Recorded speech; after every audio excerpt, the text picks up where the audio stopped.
Alrighty. Hello, everyone. Welcome once again. It is time to listen to my tired boy voice as we go to the 90s that never was. Once more. No, it never was. That's why it was It's the 90s we deserved. It was the 90s we deserved, but not the one we got. No. Once We don't again, have no. we are here on Sunday to play some Free League Publishing Tales from the Loop / Things from the Flood. I am incredibly tired. I will do my best to channel all of my big boy energy, but it has been a long holiday week. So, with that being said, if you have not already, grab your favorite sugary soda and your Pop Rocks and turn on some Michael Jackson. Pump your Air Jordans and go eat some Mulan sauce. I know what I said. Don't worry. 90s things. 90s things. Turn on As someone who was born in 97, this means nothing to It me. means nothing to you. You couldn't appreciate it in time. Yeah, I grew up in the 2000s, man. We got existential crises and 9/11, so Pull up to your favorite Pizza Hut and sit down for a pie. Pizza Hut used to have sit-in restaurants. they still do here in Canada, at least my town. Oh, that's weird. I actually, coincidentally, while doing some research for this game, I stumbled across the Gorbachev Pizza Hut commercial that they did for Russia, and What? it's wild. It feels like that would be like, again, existentially dreadful. No, basically because Gorbachev is the last president for communism. Basically, they're like, no, Pizza Hut and Gorbachev basically saved the country. Quotation fingers, but it's like the commercial is basically a family is sitting down at a Russian Pizza Hut. And they notice Gorbachev and his granddaughter go in, and they sit down at a table, and like an older Russian man and a younger Russian man start arguing with each other over whether Gorbachev doomed the country or saved it. And they're listing off various different political things in Russian at each other while waving pizza around. And the grandma in the group goes, regardless, Gorbachev brought us together here at Pizza Hut. And the two of them look at each other, smile and nod, and they're like, yes, pizza. And it's just like it is just a weird 90s commercial. That, to me, feels existentially dreadful. I'm not sure about anyone else, but I don't want a corporation being like, we brought your family together. That's a terrifying message. No, they didn't say we brought your family together. They said we brought your country from the brink of collapse. That's worse. Pizza. Yeah, so this this episode brought to you by Russian Pizza Hut. Brought to you by the Pizza Hut that Gorbachev now runs. Yeah, Gorbachev Pizza. I assume he's dead. At this point, probably. Yeah. He was old in the 90s, so Yeah. I mean, either that or Putin put an ice pick through his skull. So Oh my god! If you look up Gorbachev, one of the things that comes up is Hut. Is the Pizza Hut one? It's the Pizza Hut. It says I put Gorbachev in like the third. Well, first it's him, then it's his wife, then it's Pizza Hut, and then it's Chernobyl. List of accomplishments: being alive, marrying this woman, Pizza Hut, Chernobyl. Yeah. Fantastic. Oh, he's still alive. Oh yeah, we're live. This is. He's 89. What's that? He's 89. 89. He's still alive. Wow. Apparently, I don't see a death date. So yeah. All right. Well, there you go. You didn't get Trotsky'd. No. All right. Cool. All right. So, as always, the first and most important thing to do when starting this game is reminding everybody of the principles of the game. It used to be a thing called Principles of the Loop, but they decided that doesn't work anymore since the loop is destroyed. So it is just now Principles of the Game. I will lightning round through them this time since I went into great detail in the first episode. If you are unfamiliar with what the concepts are, they start on page 10. But there are 6 concepts that we need to make sure stay in the forefront of our minds, as that is how this game plays, and there is no wiggling around them. Number 1, everything changes, everything falls apart. You guys don't have the promised future that was supposed to be given to you in the 80s. Everything is shit now, and it is not good. Number 2, everyday life is full of demands, boredom, and conflict. So even though you live in this fantastical 90s that wasn't, and your 80s no longer hold promise, you have to also remember that you're still teenagers, so your life still has teenager-related things. You will go to school, you will have work, you will have crushes, mixed in with all the wonderful things that are happening in the game during the mysteries. Number 3, the mysteries are exciting but dangerous, and only you can stop them. That means it is up to you guys to pursue the mysteries, but it is not something that is for the faint of heart. Oh, static. Hello. Hello. Oh. Oh. Hello. Are you all hearing that too? Yes. Ooh. Ooh. I'm not. I don't hear any static. I was getting some real staticky interference. Ooh. How strange. No, sometimes technology sucks. Well, I was just talking about technology failing. Here in the 2020s. It's only 30 years late, but it's fine. Yeah. This game feels oddly prescient. I kind of like it. Yeah. All right, so number 4, you are neither kids nor adults. That's pretty self-explanatory. You are teenagers. You are caught in the transitive years between. You can no longer fall back to the safety of your blanket, but you are not old enough to truly have the weight of the world on your shoulders. Number 5, the game is played scene by scene. Kind of hash this up with you guys over the week, but one thing that we really should be doing is giving each of you guys your chance to make your own scenes together or separately to showcase what your mundane lives are like. This can be done in the form of flashbacks or in the present time. So it doesn't necessarily have to coincide with what's going on, but if you want to, have something, because basically treat it like we're watching a movie when we play this game, because it's a, 80s/90s flick. Number 6, the world is described collaboratively. Like I said, this game is largely built on our ability to tell the story together. I am just the director, so it's my job to, facilitate the way things go in the world, but we are building it up together, and that's the important part. So, that being said, any questions, comments, concerns before we begin? I think I'm ready. Yeah, let's fucking rock this shit, yo. All right. Episode 2 of The Quiet Year, Things from the Flood, we get the brief episode recap where it is showing you all going through the motions of your first day back at school. There's a brief scene, a brief clip of you all sitting, half listening to your teacher go over their lessons, some heckling. There is some conversations with the popular girl talking about what happened over the weekend, you all looking confused. Then there's flashes of Signa and BB going to his apartment and playing with the computer. Signa fawning over various girls that showed up throughout the episode. She's a simple girl. Yeah, she's a simple girl with simple needs. Yeah, there's even if she's not aware of them yet.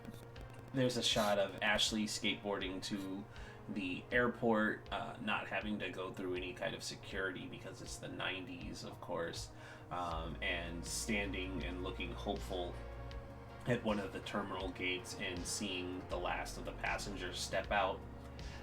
Then it cuts to her at the information desk, and the woman behind the desk giving an apologetic look and saying that, oh, the woman you were looking for was arrested, and then there's like the dramatic dun dun dun score, and then it's the three of you at the police station walking out, distraught after not getting any help from the police. And the last scene shows this, I don't recall if I said it was a sports car, but it is a sports car now. It's a convertible sports car that has a redheaded adult seated in the driver's seat, and when you all approach, she rolls down the side mirror or window, even though it's not necessary, and she just says, "Get in." And the camera is now panned as an over-the-shoulder shot of where she is seated, to facing out towards the three of you. The three of you look upon this woman. The sports car is expensive, is the best way to describe it. It looks expensive, it looks imported, it is shiny, it is waxed, and just as beautiful as it is, she is as well. She's dressed in a 90s power suit. It's a grayish color. Her jacket is, of course, folded neatly into the back, but she has a matching white blouse that frills up a little bit in the front. She has large gold hoop earrings, and her lips are painted a dark crimson, and she looks at you all through a pair of sunglasses that are tilted down just enough for her eyes to look at you, and they are a piercing blue.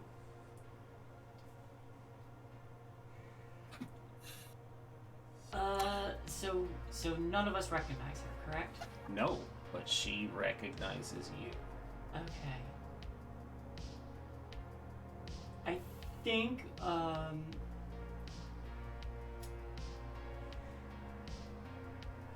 Ashley probably looks still confused before kind of putting together a concept in her head of maybe what happened. Not sure. But I say, I try not to make it a habit of getting into cars with strangers, especially ones that probably roofie me. Ashley, darling, I didn't roofie you. We had a wonderful conversation at your little friend's party. I don't remember any party. Well, that's what happens when teenagers drink too much alcohol. Signa is still just squeaking incoherently, half in English, mostly in Swedish, but...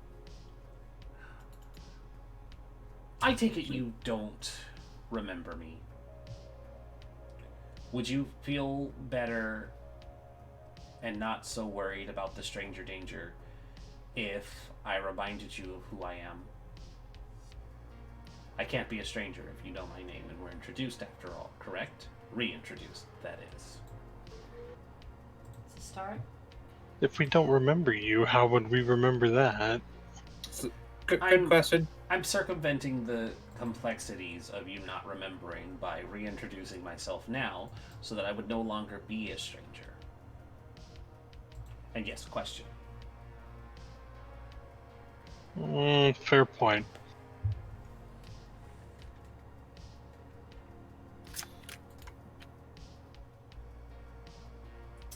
Signa, you had a question? No, I did not. Oh, I heard somebody say question.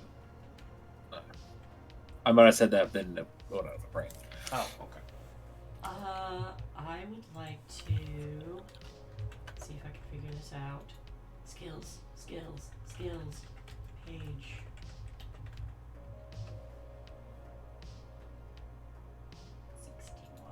Oh, I can't jump to it. I want to do whatever the equivalent of insight is when I find it. I don't see it. Here we go. think it's... There is one. Yeah, it's either empathize or not investigate, comprehend. Page 161. Let's see here. Because there's one that lets you ask some questions.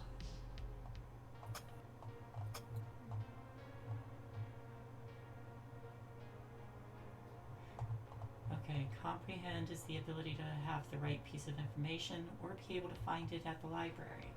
Empathize is the ability to understand what makes a person, an animal, or any kind of conscious thing tick and how to find its weak spot. There's one specifically for getting you the answers you need. I'm trying to find them.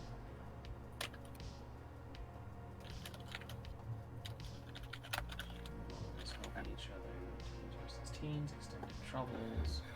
The skills, here we go. Okay. Contact, not contact. Not lead. Not charm. It's empathize. Oh, you could do... Oh, okay. You Sorry. found empathize? Yeah, I found the questions. Okay, great. So then please, make an empathize roll. Yeah, 1 success. Okay, because she is an adult, 1 success is not enough. Would you like to push? That is really dangerous for me right now, so no, I'm gonna hold off. Okay. So you try and get a bead on her, and there's not a whole lot you can get through this corporate woman's poker face. And she smiles, and she leans forward enough and extends her perfectly manicured hand out towards the three of you, and she says, "I'm Wilma. Wilma Jobs."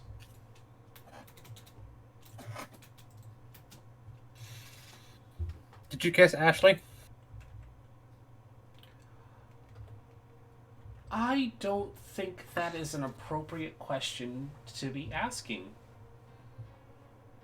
I mean, you're an adult. Apparently, she was kissing someone at the party, and I'll have match you, your description. I'll have you know I'm only 20. And that's still that's a good. My question stands. I don't think this is an appropriate question, nor an appropriate place to give you an answer if such a thing was true. And she kind of looks past you towards the police station. I'm gonna turn to my group and be like, what the fuck? I shrug, looking confused, but I'm gonna start towards. I will start towards the car because I want answers. And you find that the front seat is unlocked. And because it's a sports car, there are seats in the back, but it's only a 2-door. But there would be room for the two of them to join as well. What was her name? Wilma Jobs? Wilma Jobs. Okay. Seeing Ashley go towards the car, Signo would be like, I guess we're doing this, and get into the car. I guess we're doing this. Yeah. It's a bad idea. Why are you taking my bad example? It's fine. Because she's in love with you. Because you're teenagers and you don't think with logic. That's Yeah. true. As Signa gets in, she says, "Richiamerato," which means we're going to die in Swedish. Richiamerato. So. What about you, handsome? I guess this is as good as any of a lead to figure out what the heck went on. I'll get in the car. Excellent. And once the three of you are inside, who's in the front seat? I mean, I guess I am. Signa got in get him before, but she would have to go in the back seat because. Mm-hmm. Yeah. So Ashley would wait for BB to get in, and then the front seat slides back into place, and there is actually like it's tight, but there's also strangely enough leg room for the two of you to sit back there. But it's also like you're squished up shoulder to shoulder, but there's a bit of leg room because 90s sports cars were built to not really have people in the back seats, but that's enough for the two of you to get uncomfortably close, but still have your relative leg room. But the two seats in the front are nice and spacious. The seats are leather. There is an 8-track player in there, and she puts her sunglasses back up, and she immediately shifts the gears, and you hear the sound of the tires on pavement as she screeches out of the police headquarters parking lot and just gets on the road at top speed. I would like to make it clear that Signa brought her moped helmet with her. So it's on her lap. She just kind of has it awkwardly, clutching it, death grip. Yeah. Yeah. So this sports car takes off, and she starts playing some music on it, and it's not obnoxiously loud, but with the wind and the music, she has to basically be shouting over all of it as she's driving incredibly fast. And she just says, "I'm sure you have a lot of questions." Like, where are you taking us? We're just going for a drive. We're not going anywhere in particular. But I wanted to make sure our questions were answered off the record, and you all would feel satisfied with the answers I could provide. Look back at my friends before looking back to her. Why can't we remember anything? I don't know. I have nothing to do with your memory loss. Then why... Wait. Then what? Then why are we here? I'm here about your missing friend. You know where she is? I have an idea. So it was you at the party last night? Or the other night? Yes, I was at the party, and Ashley, your band was amazing. Thanks. And I probably should say, yes, you tried to kiss me. Was I drunk? Incredibly.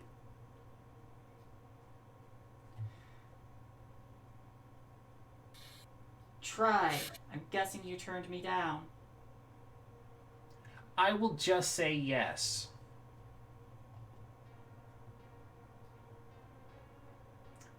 I don't think I can do another empathize roll. You're a sweet girl, but you are also in high school.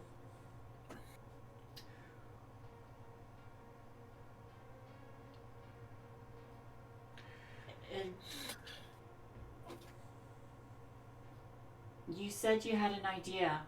I do. Where would she be?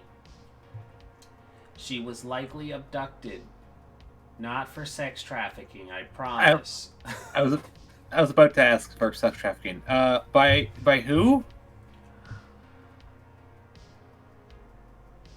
I have it on good authority that there are people who are...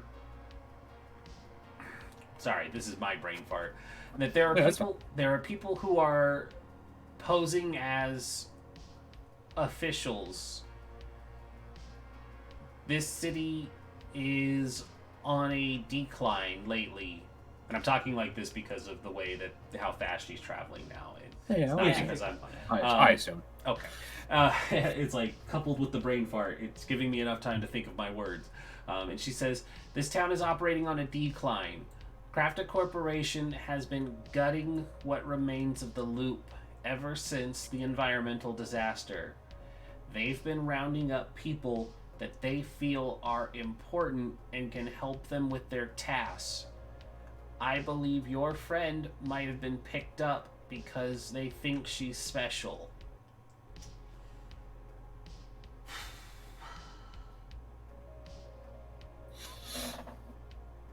And who are you? Why? What? Who are you? Oh, yes, right. I did introduce myself, but I didn't really tell you what I do. Well, not to brag. It's a thing that we're trying out. We're marketing it to see how it works. It's called Humble Brag, where we talk about a nice thing that makes us look really good, but we try and make it seem like we're not as important as we are. I'm a program designer. I helped build the self-balancing robots you might have seen. Okay, are you? That wasn't my. Who do you work for? Oh, well, I figured that should have been obvious. Crafta. And she points to, in the horizon, the 3 cooling towers that used to belong to the now decommissioned Loop Foundation. And she says, oh, go ahead. So you work for Crafta, and like you haven't like you're going like rogue. Like what's your MO here? What are you doing?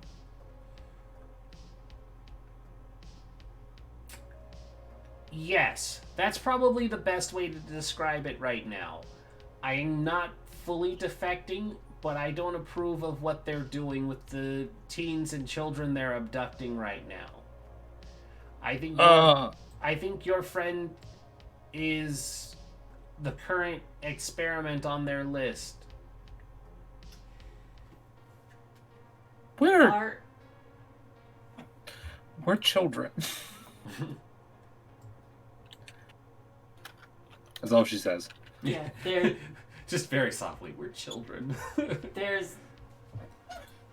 I think there's just like a very.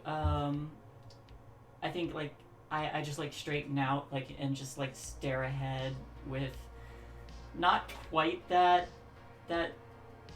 60-yard stare, but like that look like. Shit, I know what corporations. I've seen what some corporations do. Did we, after the party, did we go towards those towers? I don't know where that's coming from, but it's doing it again. The robots, they found you. Oh no. Fuck. Honestly, I don't know. We just kind of hung out for a little while, and then I had to go. I don't know what happened to you for the rest of the evening. I should probably clarify why I was at a teenager party as well. I'm sure that's a question you have in the back of your minds. I'm more worried about maybe breaking into a compound of a scary corporation that might kill us because someone that I don't know, a friend of my friend, might be turning into a weird experiment right now. So no, not really. No, that's fair. Okay. But if anyone else wants to know, like that's fine. If anyone else wants to ask, I'm still willing to listen. Yeah. Like now that you've said it. Were you scouting out more potential teens? No, Tamara is my sister.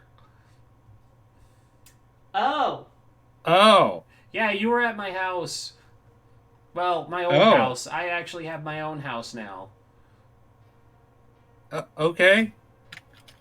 That's all. Your sister's kind of mean. No, that's what happens when you're the pretty one. You become popular and kind of a bitch. Well, I mean, you're pretty. Like, thank you. And she's just kind of like looks back in the rearview mirror and winks at you.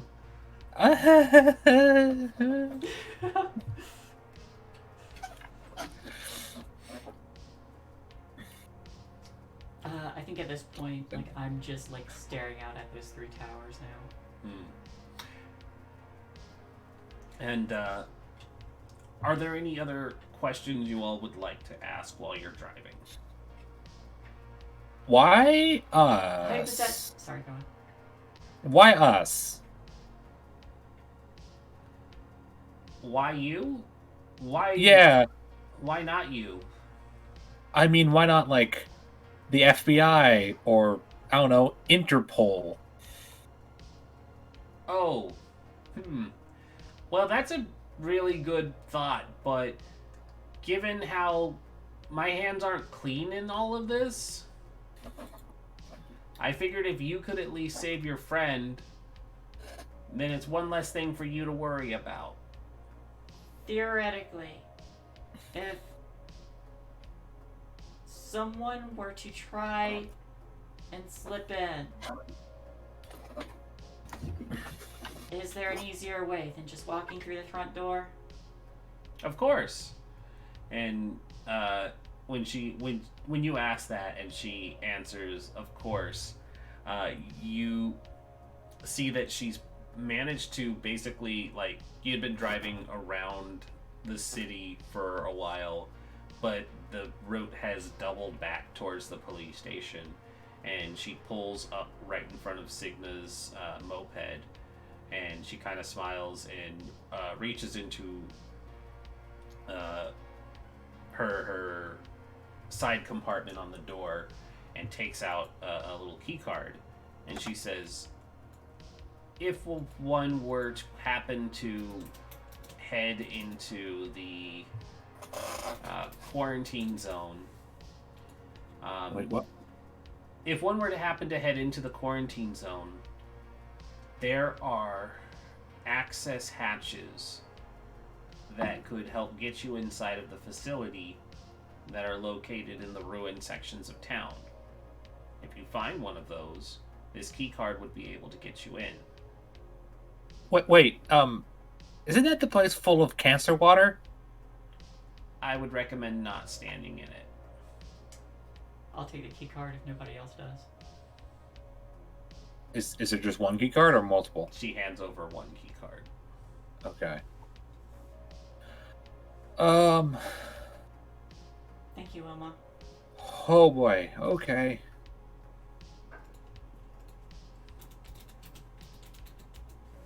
I was gonna say I'm getting out of the car, but I have to wait for Ashley to get out of the car. Ashley Yeah, I has do to- get out. All right, so Ashley gets out and she lifts the little lever that causes the seat to lean forward and slide up so that the two of you could get out. I'll get out. And slowly wriggle out of the seat, hop out. Do you need this? Do you need this returned in a tap like the pocket where the key card is, or do you want it gone? I imagine it'll find its way back to me eventually. Okay.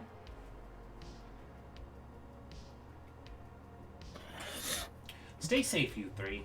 And she doesn't give you a chance to answer before the tires peel out again, and there is just the black streak of her car peeling away. It's just like a cop on the inside who's like, It's a cop being like, "Come on, is there a bush nearby?" Yes. Okay, Signa vomits in one of the bushes. Yeah. Since this is largely collaborative, things like that, if it's plausible, yeah, usually it'll be okay. So, I vomit in a bush. Yeah, it's like feel free to add those things as long as it's not like I pull out a rocket launcher. But yeah, the basic stuff is okay. I pull out the rocket launcher. I hid in the bush. There you Yeah. go. You threw up on the rocket launcher, so it auto fires and hits the police station. well, I mean, it's not a great loss. But it is a great crime. It is. That is true. It is technically probably terrorism. Terrorism. If you doesn't exist if yet. you commit terrorism by accident, is it still terrorism?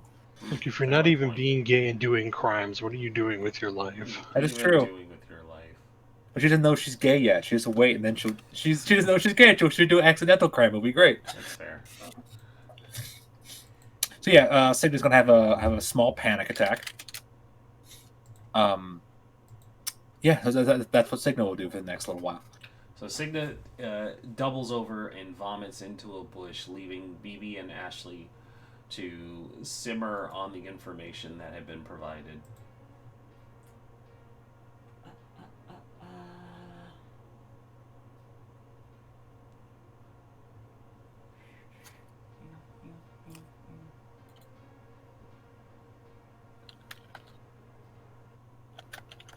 Oh, neat. Oh, neat.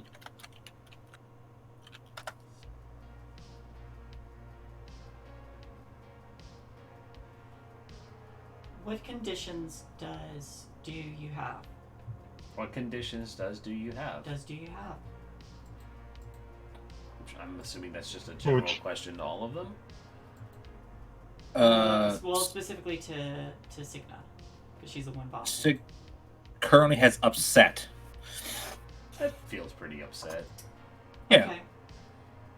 Well, I'm not taking condition. She's just freaking out for a second. Yeah, no, you're playing up the freaking out. I know, but this ties into both a role play and mechanical thing. So, I would 3,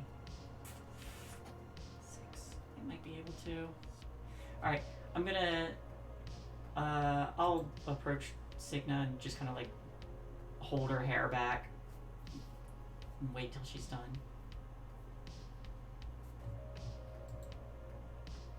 So, like a good friend, she holds your hair back to let you puke. Are you?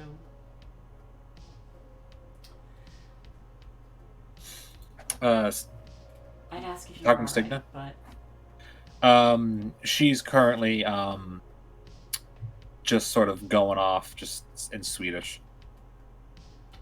And then after about a minute, she'll be like, "I'm better. Okay, I'm better. I speak 2 languages, and that's not one of them.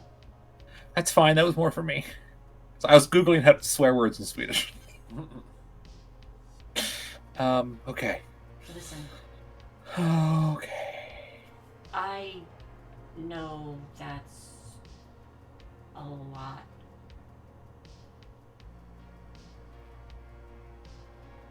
Yeah.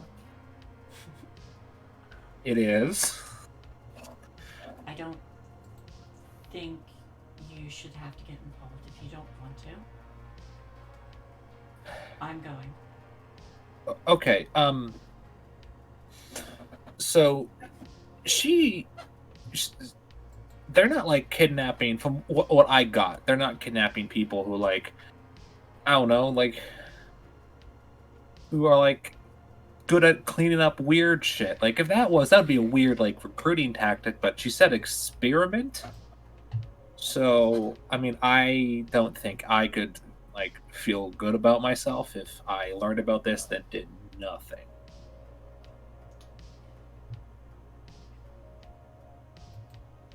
That makes sense? Yeah, Okay. just remember, you're not alone in this. There's I a lot know. of weird shit that goes around in this town. Yeah, no. I'm aware. I would like to roll a lead and cure her condition. Oh. Alright.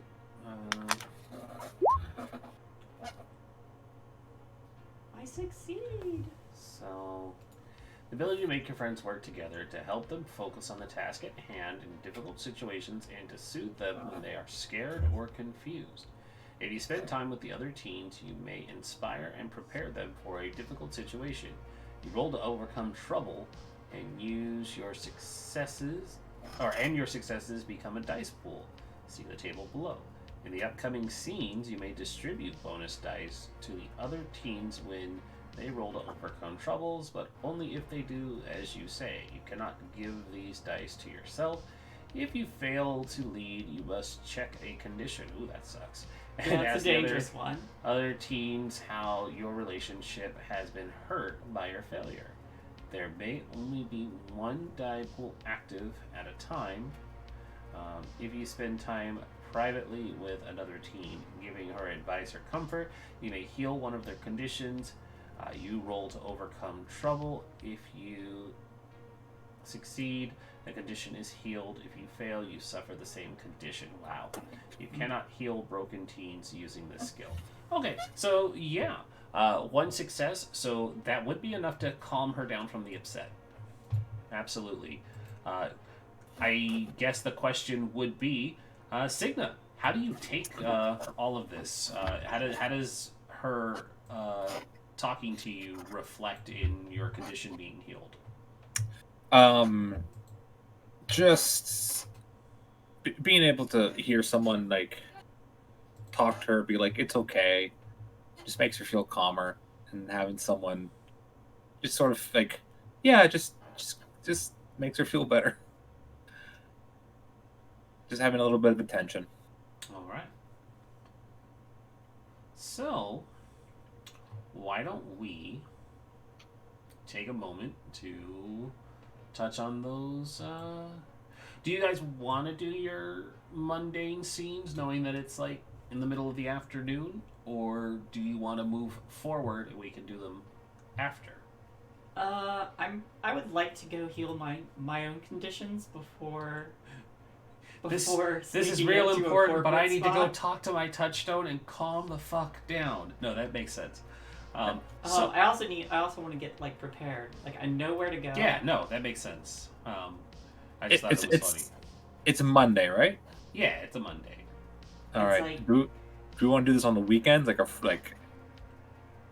I'm It is. probably gonna go tonight.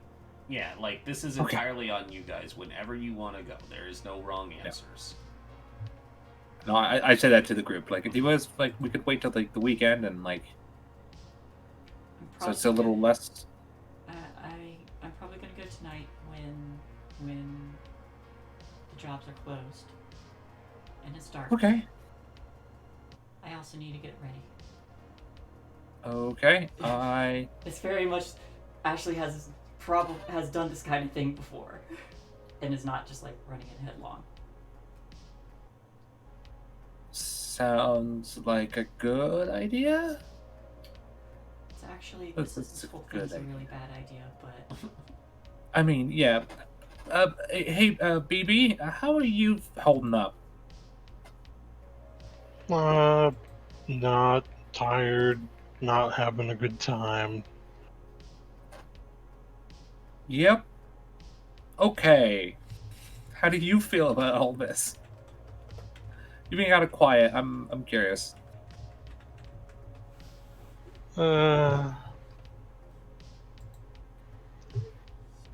These aren't easy things to do, so probably want to go home, prep and everything for it.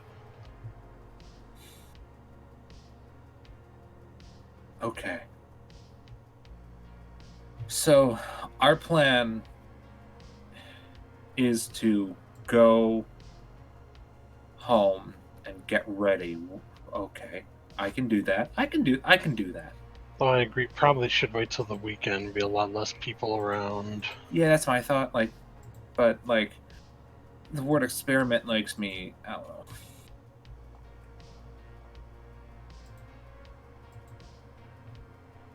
But yeah, I vote. I would vote weekend.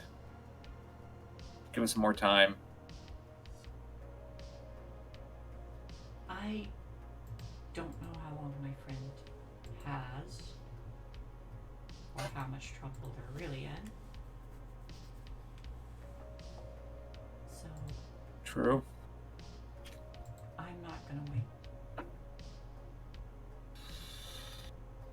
Okay. So if we're doing this tonight, where are we going? How about I look at the police station and be like, let's go somewhere else. Let's go somewhere. Let's not talk about breaking into a giant ex-government facility next to the cops. I throw my skateboard down and hop on. I get on the moped. BB, how do you get? Guess I'm gonna get on the moped behind her and hold on, because I don't have a ride. Sorry, there's not enough room on the skateboard. Sorry, there's not enough room for 3 people in the moped. I'll get a sidecar. I mean, you could squeeze in the moped. Yeah, it's up to Zigna. It's up to Ashley. Huh? Do you want to do a 3-person moped drive? Oh no, she was going on the skateboard. Yeah, I'm on the skateboard. Yeah. True. But I'll get a sidecar. So yeah, I'll go on. As we're moving, I can say there was a place there is a place in the quarantine zone where I used to hang out before the flood. Okay. Guess if we can get to it. I mean, what is it? It's a treehouse. Where is it? It's in the woods, not too far into the flood zone. Okay. Sounds good.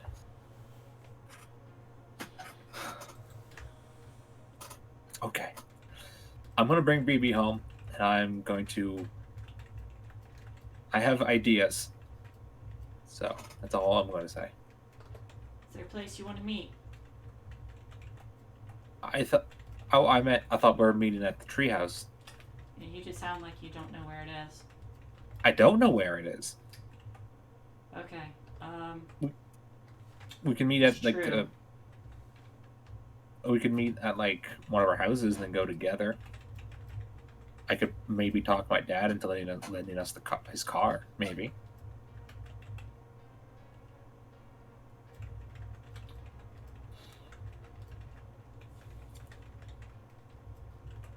Or I could just hotwire the car if it really comes down to it. Up to you.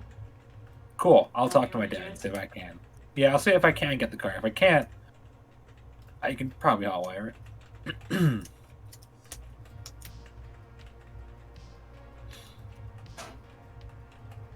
Sounds good? Yeah.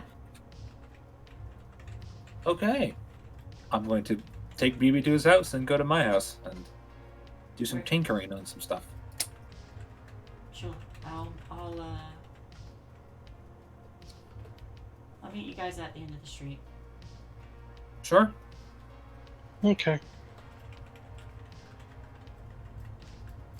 And I go back. Go home. Alrighty. Back So, to the future.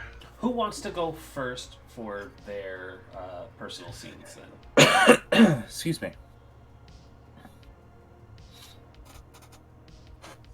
Don't everybody jump at once. I guess I'll do it. I was waiting, but I guess I'll do it. All right. Signet, where would you like to have your scene? And go ahead and describe for us where she would be and who might be there. Sure. So since she's going home, so she drops BB off, goes to her house. The house it's not the house she moved into when she came to Stillwater. It's a new one since her home was in the flood zone. It was nice like 20 years ago, and it would be nice if it got upkept, but no one ever really did. So it's being slowly worked on, but like money's a bit of an issue. So, the inside of the house is a bit like both of her parents were like scientists. Her father's an electrical engineer. Her mother was a nuclear physicist.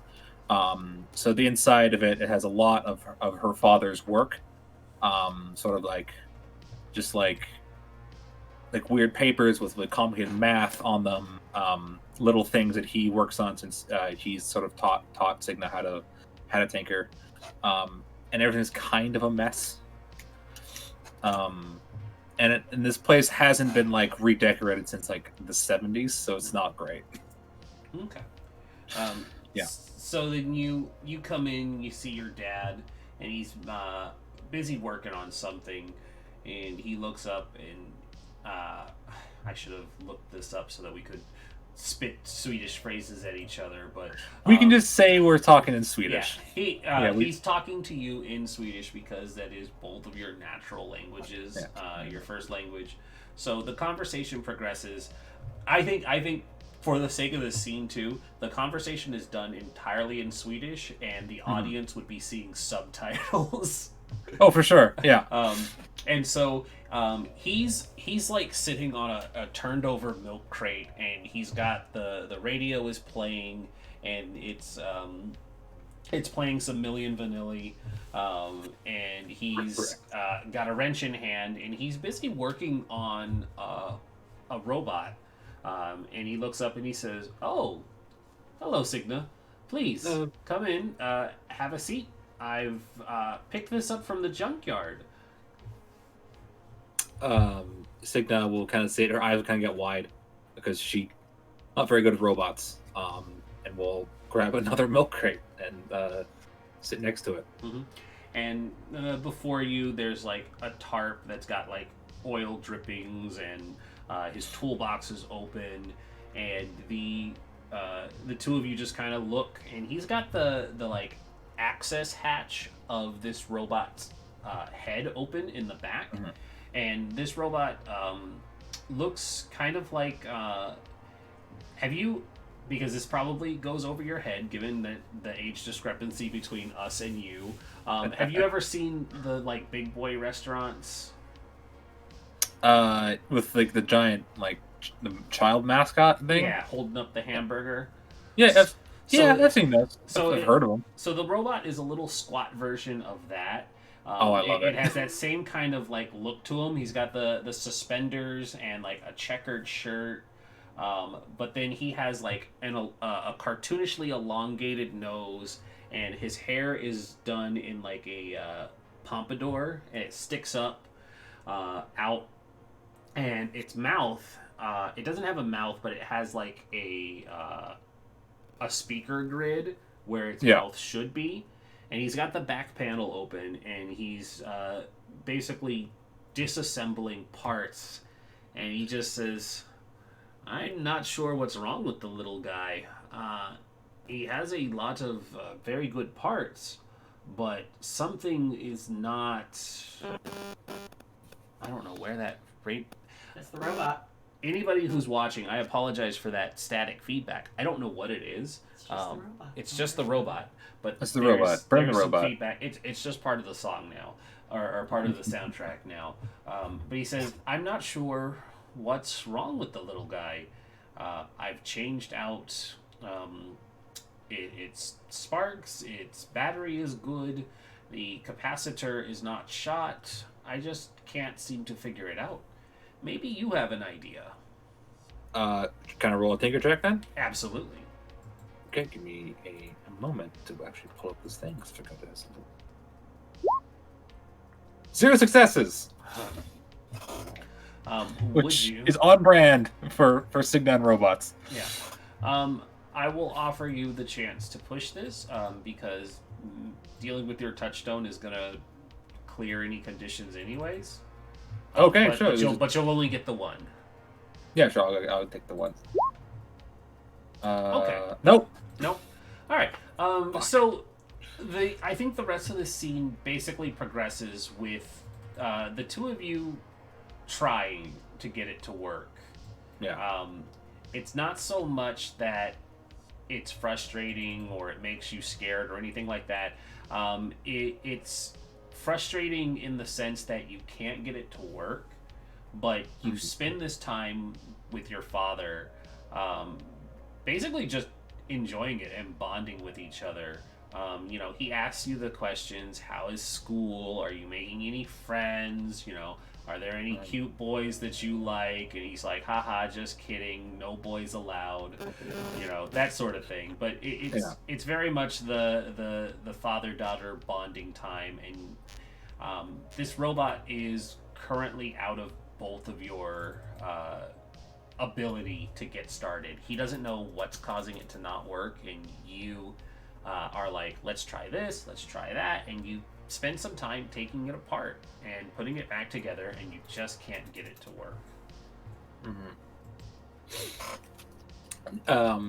Near the end, after the robot has been sort of reassembled, I'm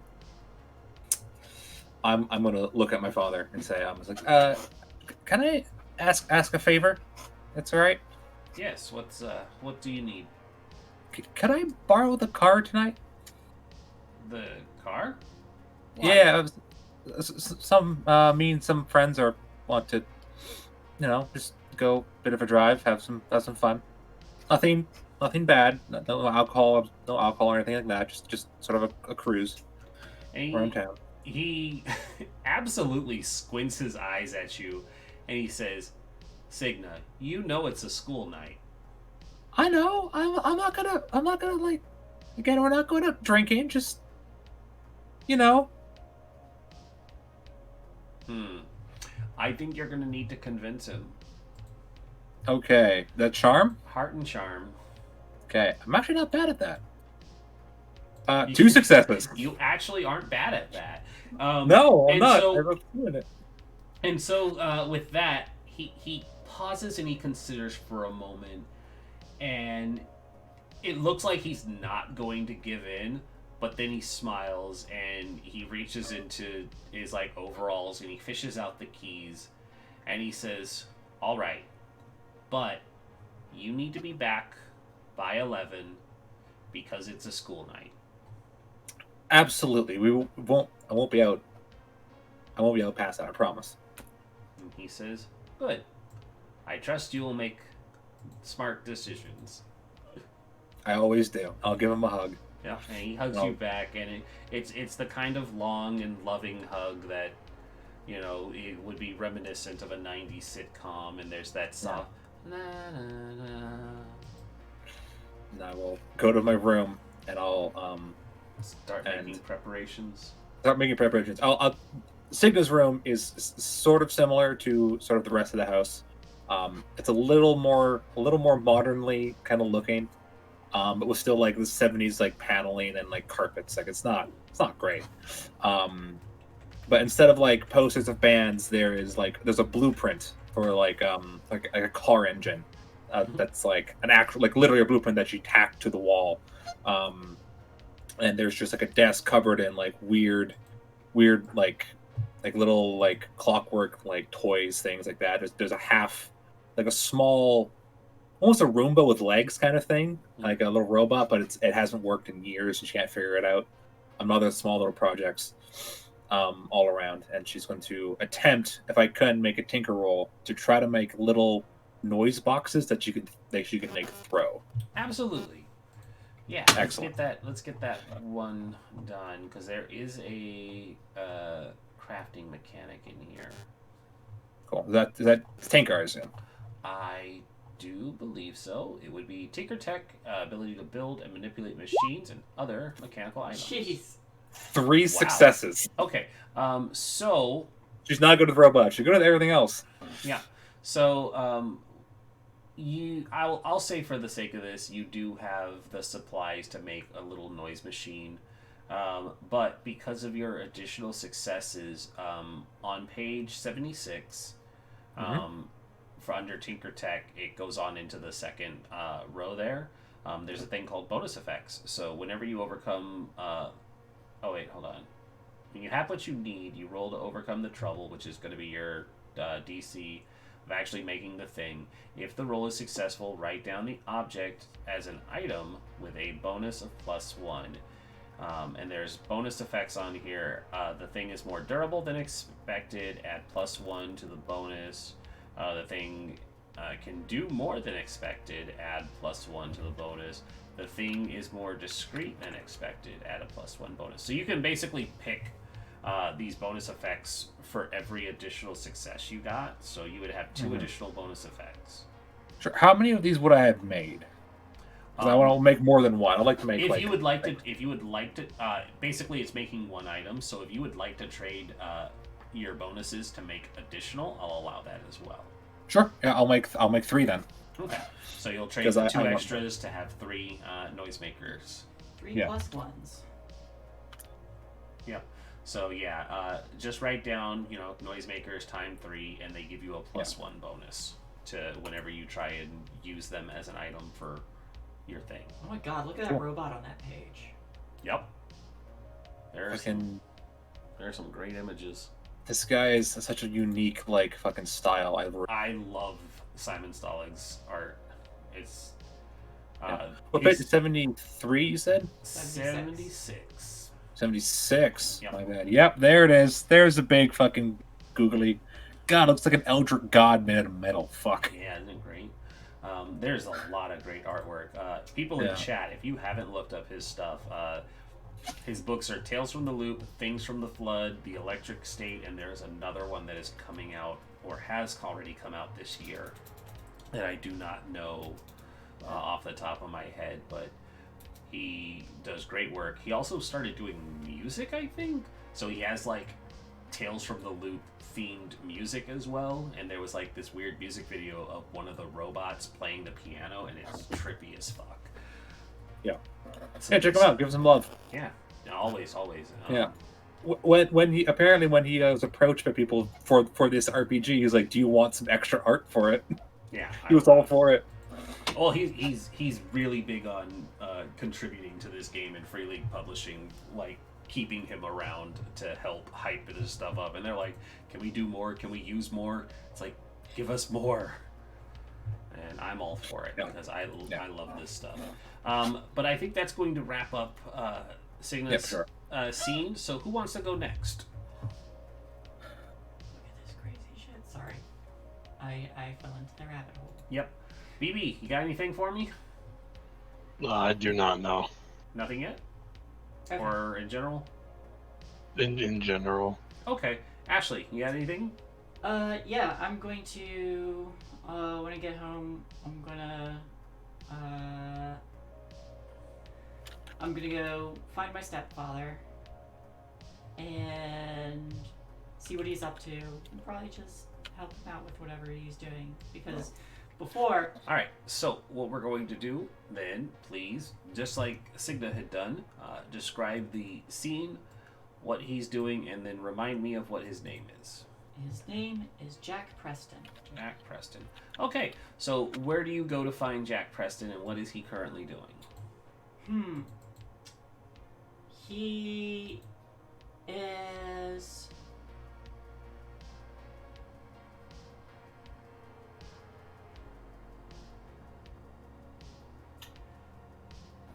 He's probably...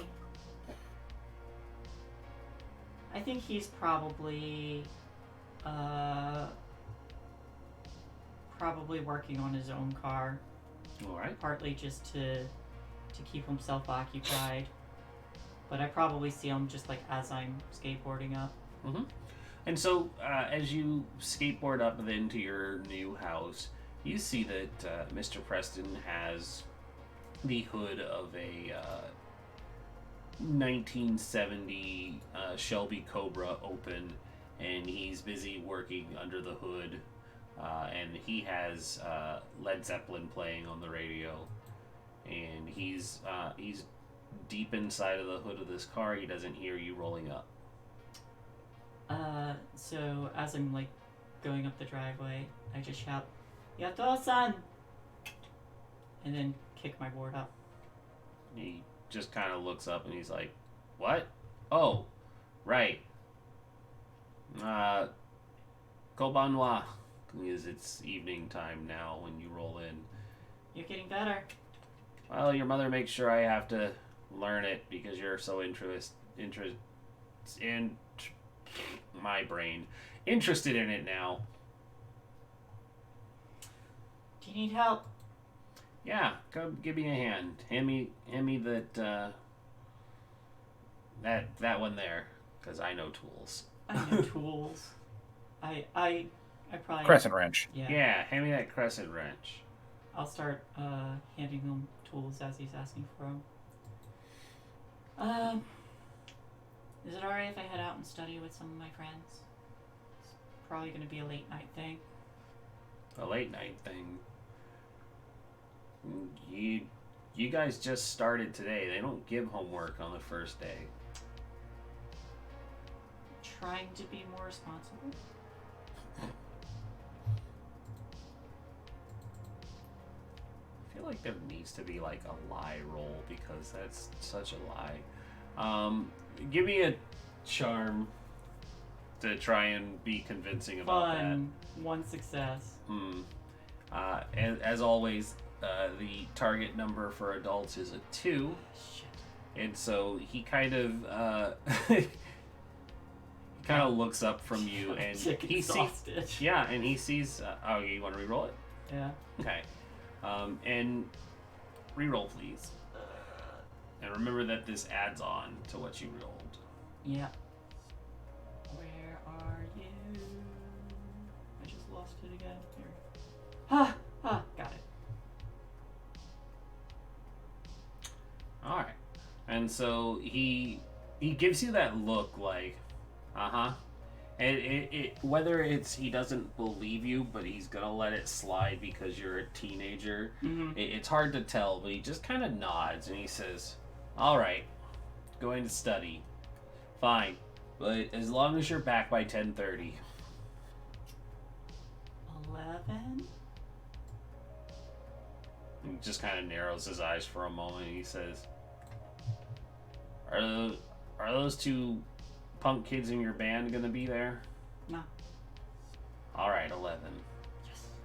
Thanks, Dad. And that gets a smile from him. He just says, "Sure." Which is great, because I think there's probably... I don't think it would... Actually, I don't think it would be here, but yeah, having had a very rough start with Jack, I think she's fully open to considering him her father now. Mm-hmm. All right. And so the scene kind of finishes much like it had, doing a very interesting parallel to Signa's own moment there. It's you and your father working on something technical as well, and just kind of having this conversation and enjoying each other's company. And so, having spent this time with your touchstone, feel free to clear your conditions. Thank God. No, I was getting up there. you were. I would. After helping him, I'd probably go and pack a couple supplies. I'm gonna see if I can find boots in case there's any standing water around.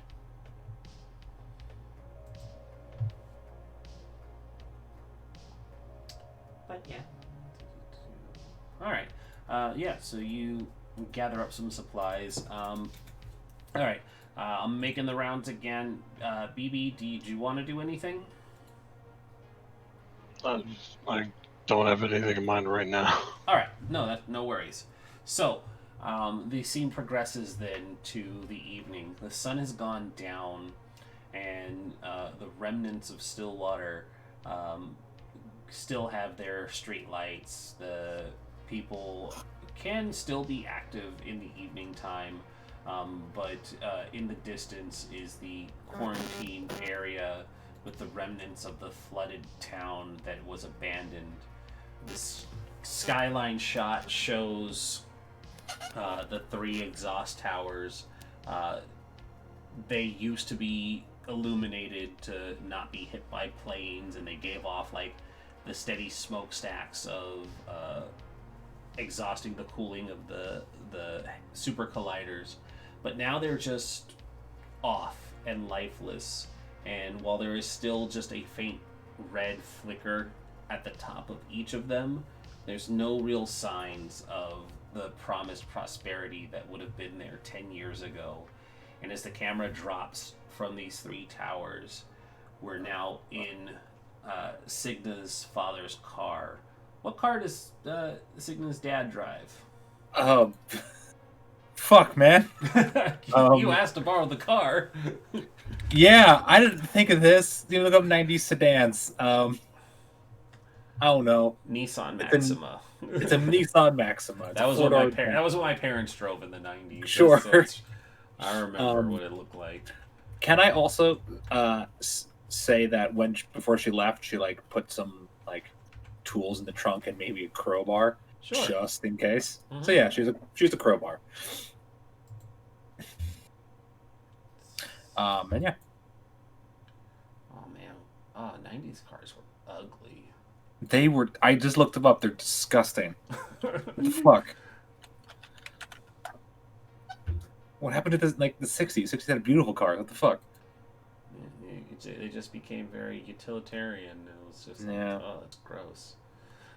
Anyways, God, they're all the same. There's like I'm looking at like 6 different models, and they're all the goddamn same. Yep. Ugh. Cars of the 90s. Oh wait, what is this? Damn it! Affordable dream cars of the 90s. Oh, that BMW looks. Can I have like not one of those ones that's have a picture of it? I don't know what the fuck it's called, but I'm gonna send it. I'll send it to the chat so you know exactly what it is. It's not a Maxima, I don't think. How about a Dodge Caravan? I don't know what that is, but sure. I don't know. If you ever saw like National Lampoon's Vacation, it's those like station wagon looking ones, but this one's more of a vanish looking. Give me a second. I'll send you what I got. But yeah, so we're in the car. We can continue on. Yeah. All right. So you're in the nondescript 90s vehicle belonging to your father, and you are making your way down the Main Street Road. Everybody is, or you are at least of legal driving age, correct? Yeah, she's 16. Okay, so you have your license, and this day and age, teens were still largely left to their own devices. There were no real things as like curfews, and you could go out to make out points still relatively easy. But that's not where you're going today. Don't tempt me, Ren. Don't tempt me. What is the plan for getting into the quarantine zone? I'm gonna search for one of these. No, what is the plan for getting into the quarantine zone? Not what is the plan once you're there. What is the border of this quarantine zone look like? It is very much a gated fence, or fenced off area, barbed wire, the whole shebang. This is an environmental hazard. They do not want people getting into it. You happen to have wire clippers in the toolbox?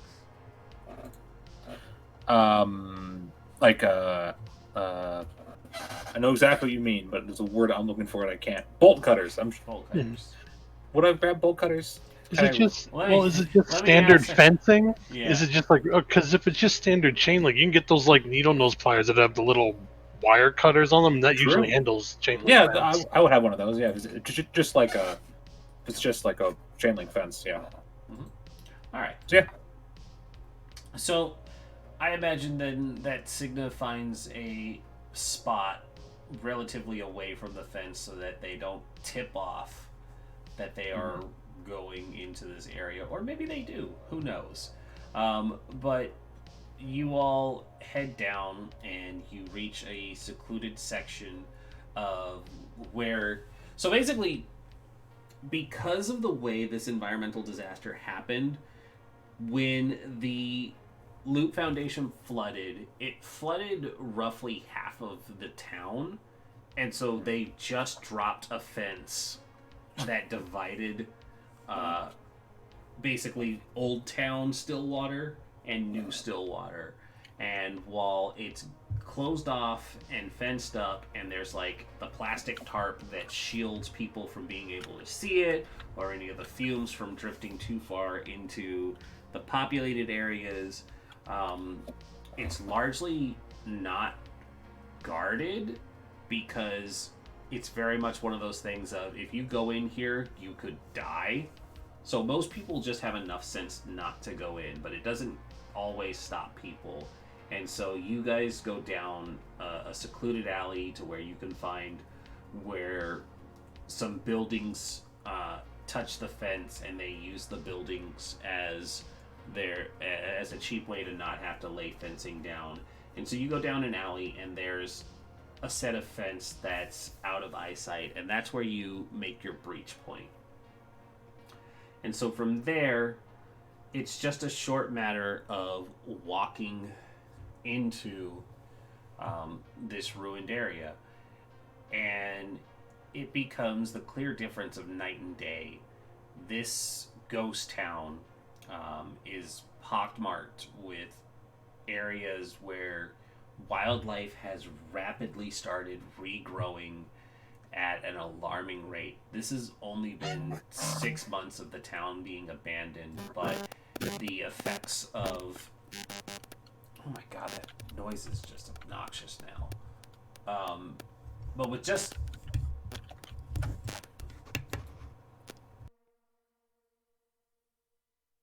I still don't know if it's my mic or not because I clicked it off and it just stopped. Okay, anyways.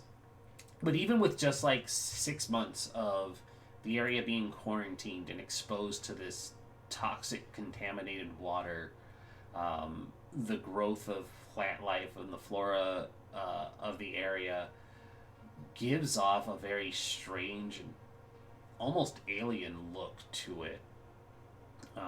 The plants have an unnatural reddish brown color to them, and anything that the water has come in contact with has strange red, ruddy red,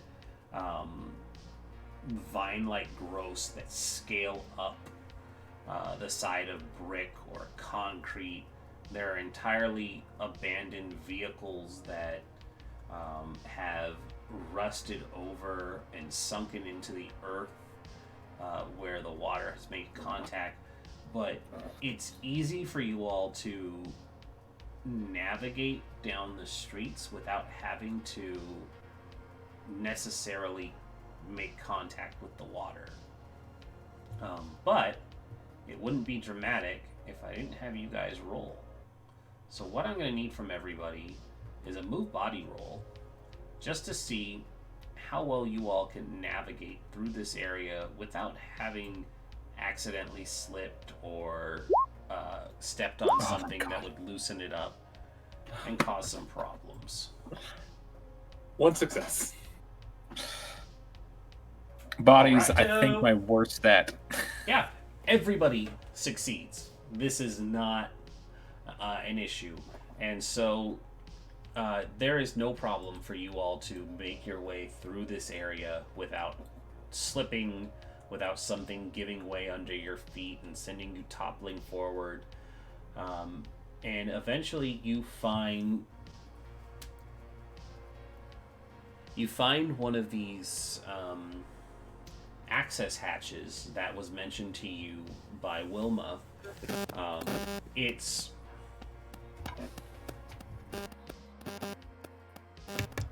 nope, it's not my mic. I think it's. I Oh. feel like it's the bot. Is it I the don't know. bot? Is it? I'm gonna kill the bot real quick and see if that fixes things. It's so strange. I don't know why it would be the bot. I don't hear it now. Well, no, it stopped, but why don't we just try playing it again? It's so weird because it wasn't doing that last week, or ever for that matter. Like, I thought it was doing it when it would switch between, or when the music would restart. But it didn't do that last week, and this has been loud and obnoxiously present. All right. Anyways, I'm gonna just let it go, and we'll see if it does it. Yeah, no, Slime Basher. Nobody's phones are hopefully near their microphones.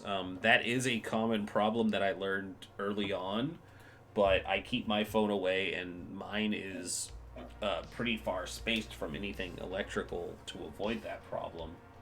I will Someone move my playing phone the away wrong from my microphone. Is that what it is? Is it your phone? Maybe my phone was near my microphone, but Yeah, I found that out a while ago. Like, I would have my phone plugged in charging. It does this Near weird, it? like, Oh, that's definitely somebody. There was some thumping. that was me. That was Okay. I moved my microphone a bit. It might have been your phone. Oh well, it's fine. Yeah. No harm done. Yeah. It worked out really well for the robot scene, so it's all good. Hey, Excellent. anytime there's a robot, you know what to do. Yep, exactly. So Sure thing. So as you all find this access hatch, it's actually really well...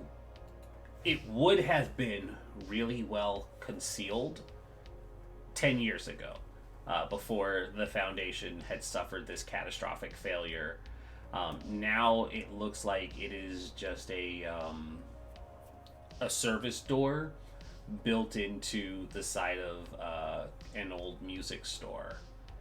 The music store itself, its main windows are smashed in, and there's that strange reddish growth that's creeping up into the window and has gone inside. And there is a faint flickering of a light in the back of this music store, but it is completely avoidable if you have no desire to be curious, as this service door is built on the side of it, and you don't have to go anywhere near it if your curiosity doesn't make you want to. I've seen robots with red eyes, so no. Not Ashley, anyway. It's not red eyes, it's a flickering white fluorescent light. Oh, okay, never mind then. I think Ashley probably does stop briefly and just says, I used to go to this music store, and then I just continue on to the access hatch. What is the name outside of the music store? I think we had a really clever name before. Yes, but what is the name now? The name is... Turner's Tables. Turner's Tables. Yeah, the turntable. All right. Oh, you know what? That's The music store is now named Turner's Tables. All right. So Picture of a record with a little thing. It's a whole. it's perfect. I love it. And so you all stand outside of Turner's Tables as Ashley says, I used to go here all the time. And there's just the camera does this brief flashback where it shows young Ashley face pressed up against the window, looking in at the various teens and adults trying out the drum sets and the guitars, and the kids from our season of Tales from the Loop are all gathered around her as well. You see Jason eating some ice cream and helping Olwyn unwrap an ice cream sandwich. William is adjusting his glasses that have rolled down too far, and he's got like a Ninja Turtle ice cream pop. Then there's Hayden, who's kicking a soccer ball off the side of this brick wall, conveniently near the service door that you all are at now. But it's one of those scenes where it just kind of briefly flickers to show what it had looked like before everything had gone bad, and then the camera just kind of from one side to the other transitions, and it's back to that decayed ruin as the three of you are standing there holding flashlights looking over this ruined area. Oh, here it is. The service door. When you look at the service door, it does not have a door handle, but there is a brick that very obviously looks fake, because unlike the rest of the bricks, it doesn't have any of this growth that's creeping up along it, like veins. So,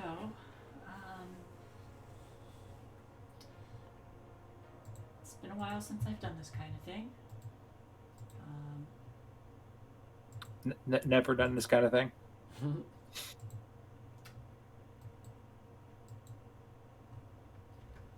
We'll be fine as long as we stick together. We just have to be ready to help each other out when we need it. Play to Okay. each other's strengths. When you need help, don't hesitate to ask for it. Sounds like a terrible plan. Let's do it. I'd like to give a lead to add a dice pool for Signa and BB. Absolutely. Please don't fail. 1 success. So we got a 2 dice pool.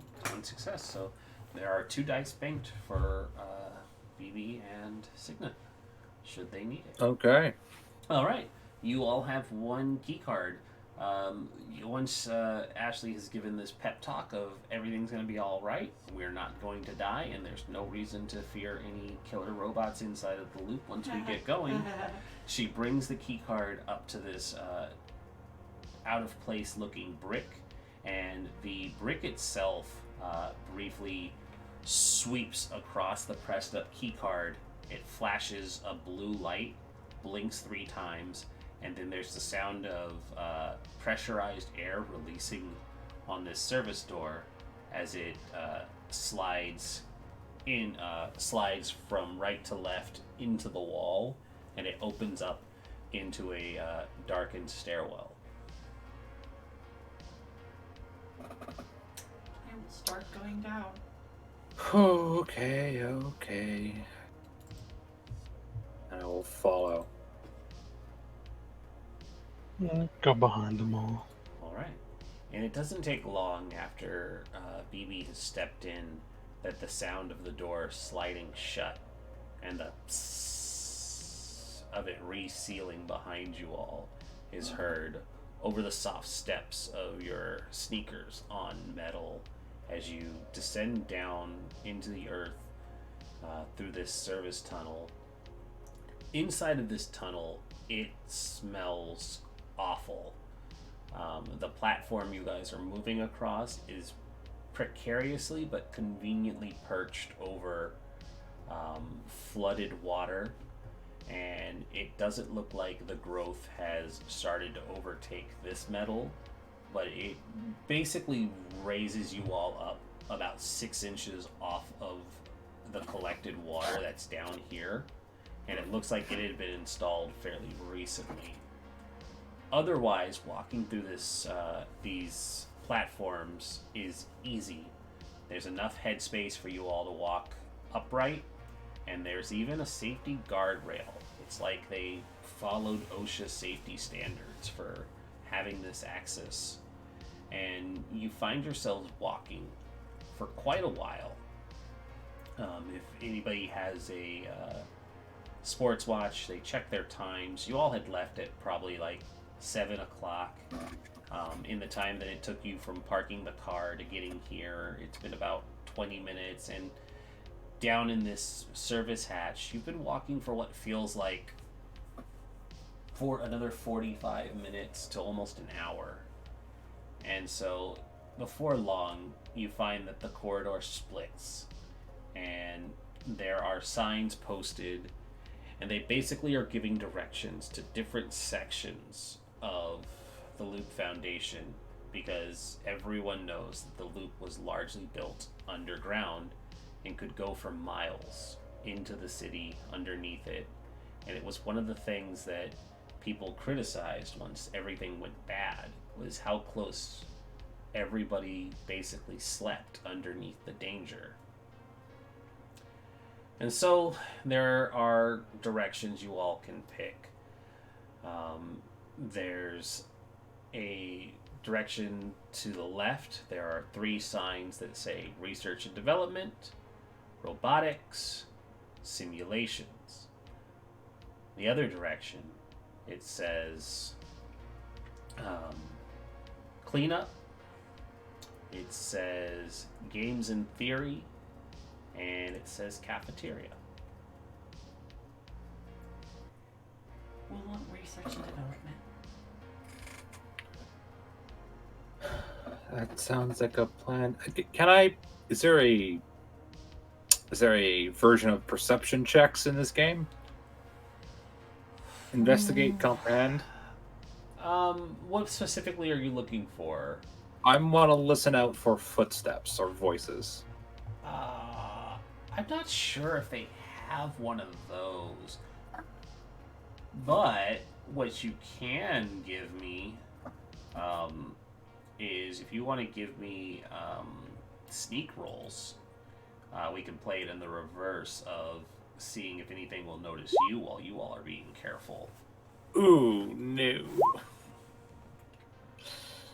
That's a 0 success. Oh, no. All right. Do either of you want to push? I will push. Yes, I'll take scared. You'll take scared? That is appropriate. Yes.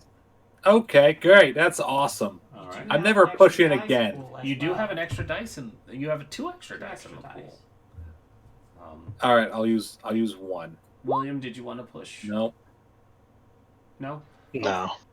All right. Cool. So, Signa, you become more scared Ashley basically does the shh, and you kind of like hand over the flashlights because you know that you're just going, in one direction forward. But with the lights dimmed and your hand over it, so not to put the stream out in front of you for someone to notice, it makes things much creepier, especially with the light shining through your hand, and it gives off this reddish color within the immediate proximity that doesn't help with the brackish red color of the flood water and the constant drip drop of the hazardous material that, if you say slipped and fell in, would eventually lead to your awful, painful death in a hospital. And your mind just kind of races over all of the horrible possibilities that could potentially happen to you if you just lost your footing for a moment. But you don't lose your footing, but the worry makes your steps a little more heavy. And so while you're trying to be stealthy, the two of you don't quite get it down as well as Ashley does. And maybe even the severity of sneaking into this place doesn't sink in for the two of you. And so what we see is Ashley doing her best to be stealthy, and you all trying to keep up with her. But it's fine because nobody really notices your movements here. With Ashley's suggestion, you head towards research and development. And so eventually another door opens, and once you pass beyond this door, the grimy, rundown service tunnel gives way to pristine white linoleum and clean white walls and the sickeningly clean white fluorescent of a science lab. Rumors said that the loop was closed, that nobody operates here, that Crafta Corporation bought it in wholesale, and they were meant to be stripping it down and selling the remnants. But this looks like the facility is still running.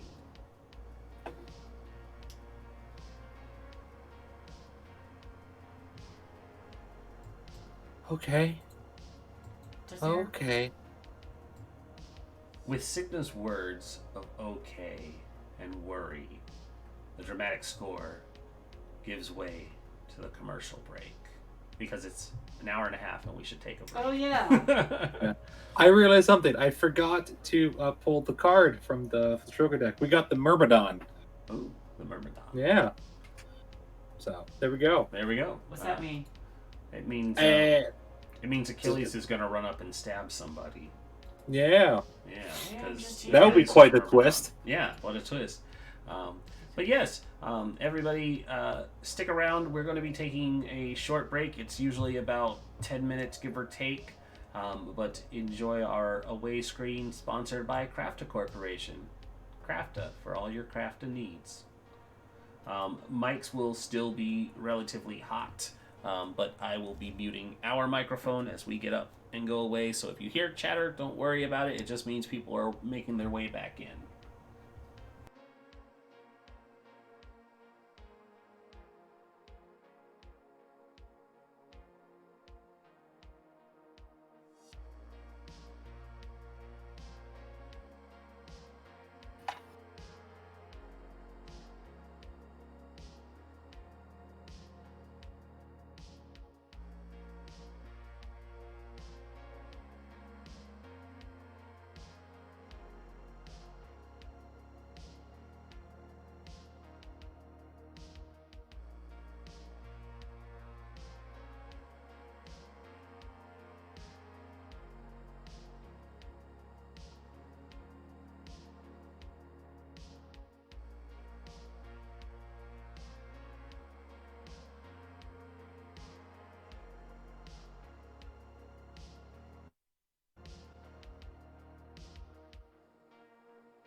Greetings, people of Earth. Craft a Corporation now owns your thoughts. Nobody else is back. It's just us. It's just us. I'm also here. Hello. You're also here. Yes, I was doing some stuff. Greetings, person of Earth. Craft Hi. now owns your thoughts. Hey, we can just have like big old caterpillars, tentacle caterpillars. Those are, yes, yeah. Jay has discovered Simon Stalling's amazing artwork, and now she's gone down the rabbit hole. No, I've seen a lot of it before. Yes, because I spammed it all to you once upon a time. I've also looked through it before. There's some I didn't see. This is new. There's so This much. is new. Oh, so Ren, I should probably open my camera up. I sent you a picture of the car. Yes, and I sent another picture, and they were coincidentally very alike. Oh, okay. I'm gonna flip a coin. I have a coin right somewhere after the show, and then we'll decide which one is which. Well, we can both agree that it's more or less that car shape, which is Yeah, I wanted the panel. I saw that. I just need the panel. Yeah, 'Cause that's that's the station wagon look. It was Yeah, very that's popular. that's station wagon. That's what the car was. Yeah, yours is the station wagon. The one Yeah. I had is like a van version of it. Oh yeah, it's No, more of station- a. I like the station wagon. Yeah. I haven't seen the dinosaurs before, and I haven't seen these like weird gorilla robots before. Gorilla bots. Gorilla bots. They're here to Gorilla fuck your bots. day. Turret faces. Yeah.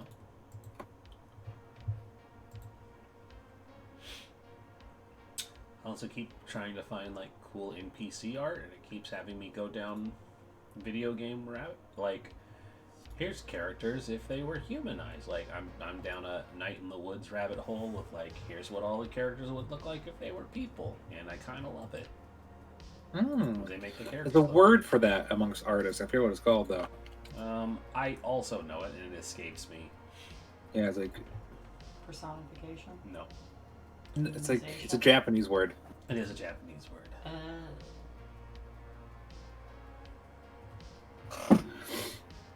My chair was fucking hurting my coccyx, and I read an article. It's just like you had to lean back, so I switched my chair around with levers, and it feels so much better.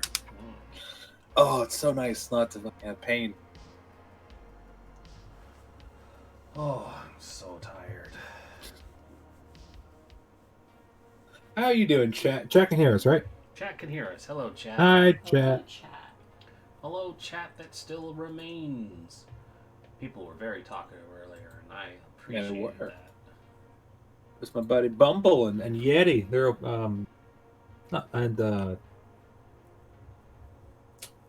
and Slime Basher. That's it.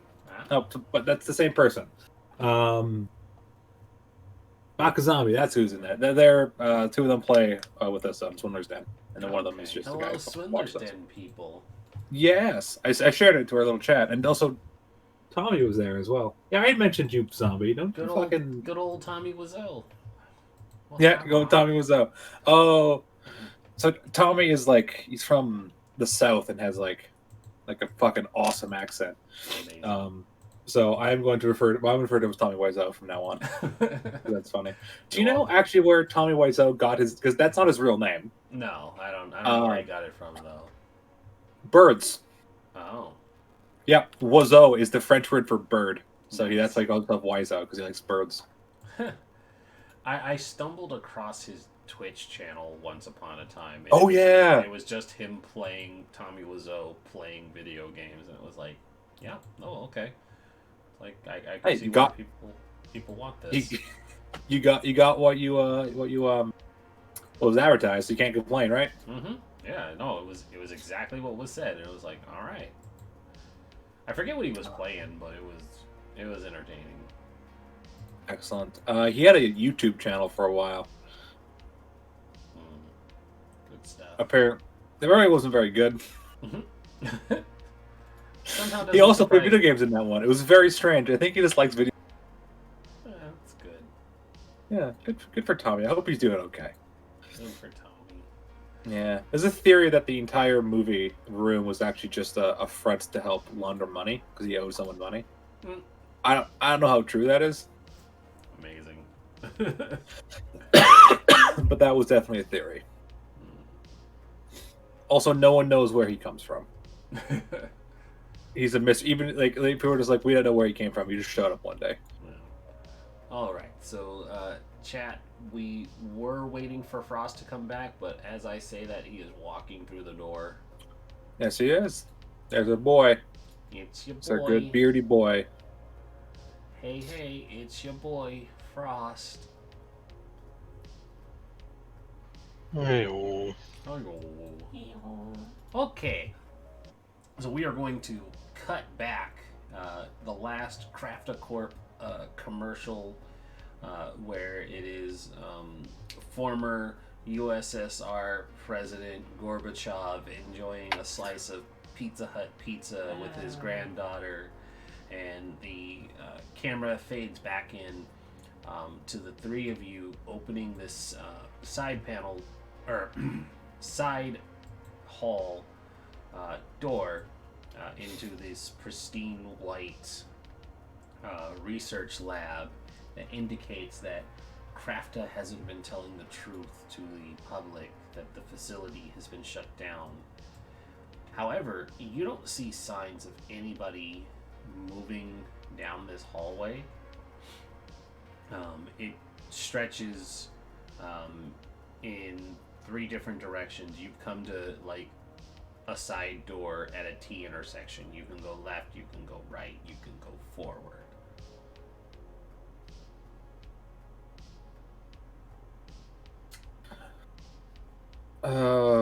So, Left, right? Always go left, and you get out of the maze. quick question. Mm-hmm. I've been here before, but I was in the VR stuff. So, having been kind of relatively in the same area, would I know where there are like labs or anything? Well, why don't we answer your question with another question and remind you of the principles of the game? So, since this is collaborative, if you think that that might be a viable thing, you pitch it as an idea that would be a thing that your character can do instead of seeking confirmation, because it'll just make things go a lot faster and Okay. easier. I think because this was the same direction that the VR stuff was. You have a general idea of where it would be? Ashley has a general idea where it would be. All right. So, do you want to pick a direction and give us a reason why you would be heading that way? Probably. Let's see, because I'm picturing. Probably immediately. I probably like stop and I like look around like I'm getting my bearings. Less like I'm exploring it, and then just turn left and say this way. And Okay. like I imagine that where I had been studying or working was probably not too far from here. Is probably like straight, and so the labs are like left. All right. So, Signa, when you make the suggestion of going left, there's a quick confirmation from Ashley as she very much says, yeah, no, I remember this. And so the three of you start heading down that direction.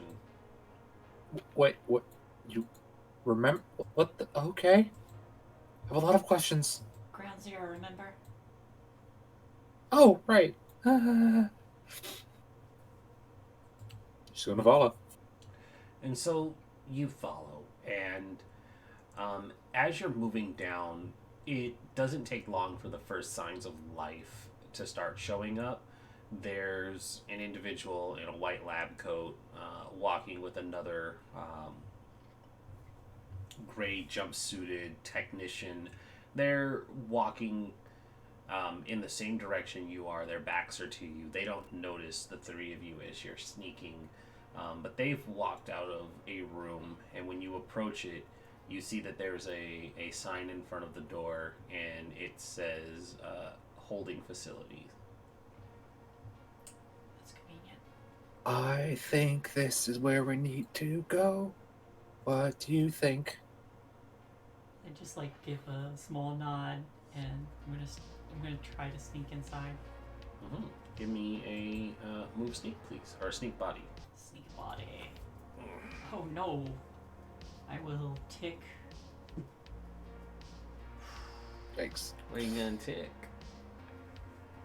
What you gonna do about it? I think I'll go with scared. All right. So the pressure is on. This is the point. You've seen other people in the facility, and you know what could happen if you're caught, and so it starts to get to you. Please roll again. And We're so, bad at this. it's like you're teenagers. So, Ashley, you try the door, and you find that it's not locked. With your key card, it actually opens and slides, but there is just the faintest beep beep as it opens. And as it slides, it makes that noise, which makes the three of you flinch, hoping that nobody else had heard it.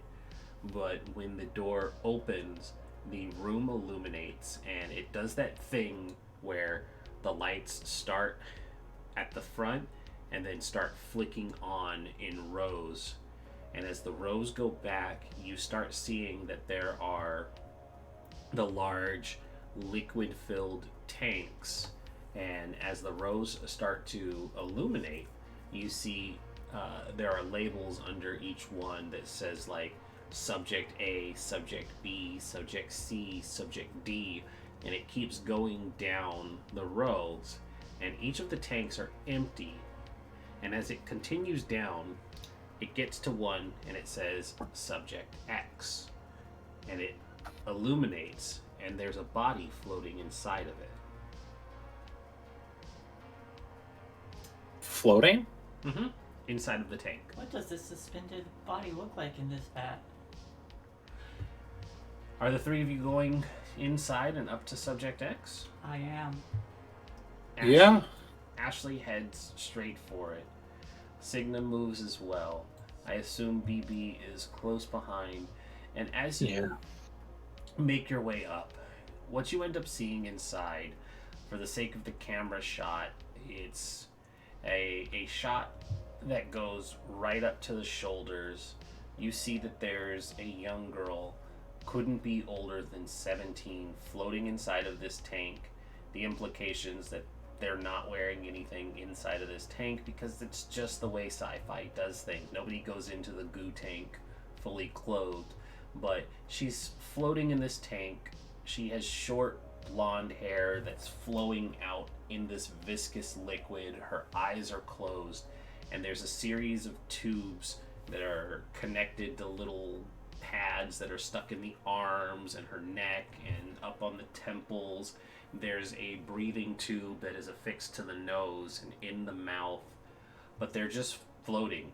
And as the three of you approach and you walk up and you read the sign, somebody roll me a D3. D3? 1D3, because there's three of you. 3. BB, as you're looking, the eyes of this girl open and they lock on with you. You see bright grayish, almost white eyes staring at you.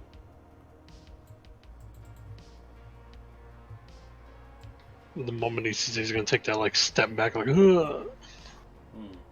And then there's the moment where she looks at BB, and then her eyes dart left and right, and she's looking at Signa and she's looking at Ashley, and her legs start to kick and her hands bump up against the glass of the tank.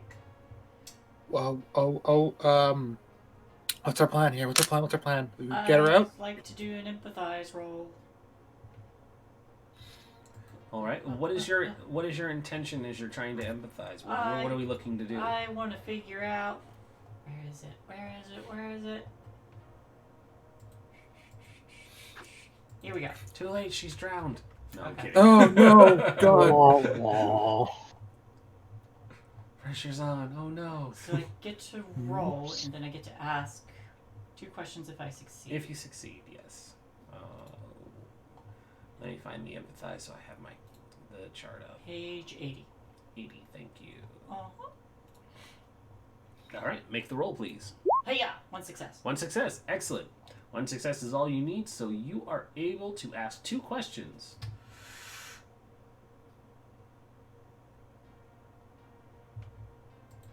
Yes, she is lying to you. No, I'm kidding. Yeah. For anybody who's doesn't have the book open, the questions she can ask are: what is her weak spot? How can I make her do something? What does she feel? What does she want? What will she do? Is she lying to me? You can also ask any other questions if none of these are appropriate, but go with these first before expanding out. Okay. I would like to know, what does she want? It looks like she doesn't want to be in the tank. Alright. That's I'm laughing, but yes, the look in her eyes is panic. She doesn't know why she's in this tank. She doesn't know how to get out of the tank. What will she do when she's let out?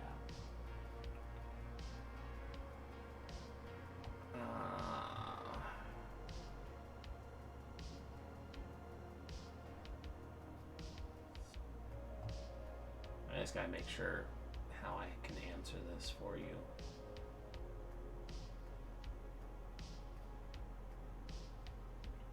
So, I largely believe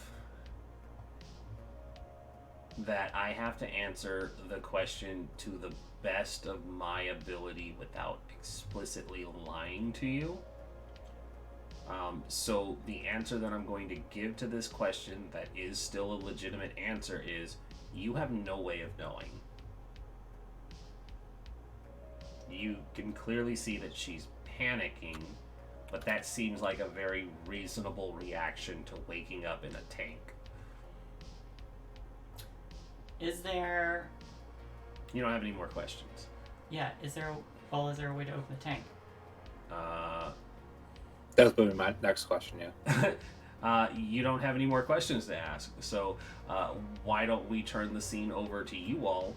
What are you doing now that you see that there is a girl panicking in a tank? Opening the tank. All right, how would you like to go about opening the tank? Is there a computer thing nearby? Or is there like any technology I can fuck with? Like what's our surrounding look like? All right. So since it's collaborative, can I say I go over to a yes, absolutely. a panel and try to go over and see if there's a big button that says open or something? It may not be that easy, but yes, you can absolutely find a panel and start messing with it to try and get things open. I'm going to shout to BB to find a computer and start doing computer things as I open up this panel and looking for something. I don't know. So I think the way this scene looks is Signa shouts to BB, find something to help get this open. You rush one way, he rushes the other. Ashley is doing their best to try and reach out and calm this girl down from within the tank. So please, if you have a roll, tell me what it is and how you are trying to accomplish your task with that roll. And actually, let's make this an official extended trouble. Cool. I don't know what that means yet, so we've done one before, but it wasn't very explicit. So extended troubles are sometimes at a crucial moment during a mystery. Trouble can be so climactic that the teams have to come up with a plan and work together. A single dice roll is not enough to portray the trouble they are in. Each team will have their part to play in the plan's final success or failure. This is called extended troubles. So, what I have to do is declare the stakes. I will declare what is at stake and what will happen if you fail. Then I will determine the threat level. A normal threat is 3 times the number of teens. That's how many successes you will need to get. Extremely difficult is 4 times the number. Almost impossible, 5 times. Jeez.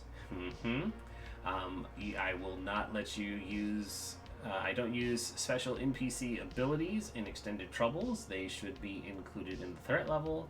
And basically, the third step is you all make a plan. You decide what you're going to do. You're going to agree on which skills each person will use and in what order will they make the rules. The teens choose which skills to use, but the GM may disallow unreasonable skill uses.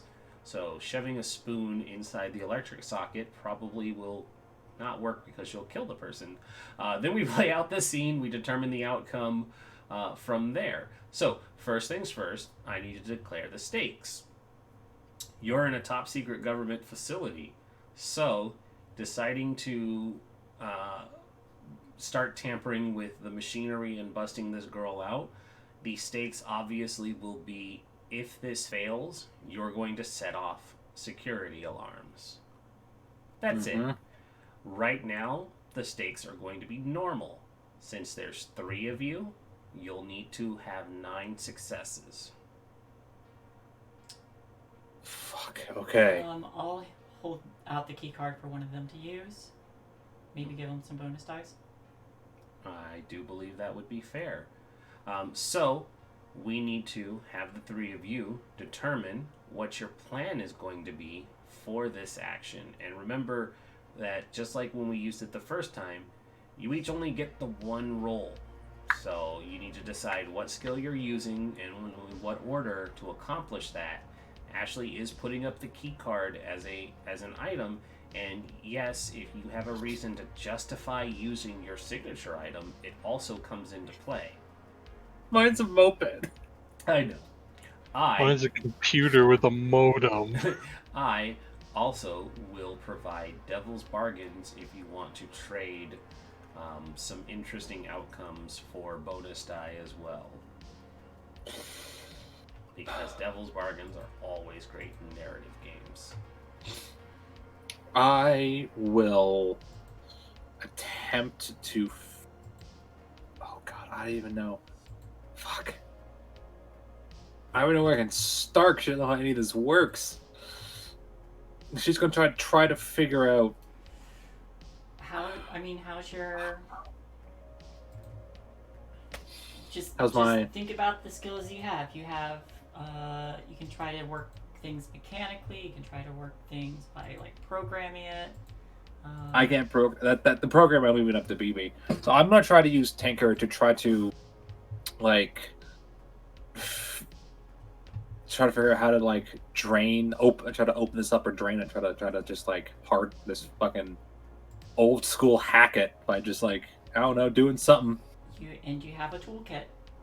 I do have a toolkit. Do I get an extra +1 with my toolkit? Mm-hmm. Cool. Okay, so I should do that, or is it what is everyone else doing?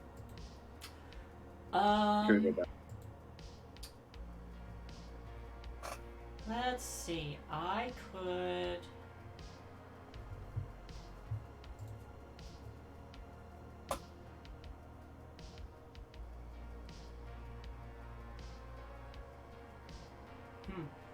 Could I try, like, making a lead roll and, like, just, like, pointing to whatever I think might help and just encourage my friends?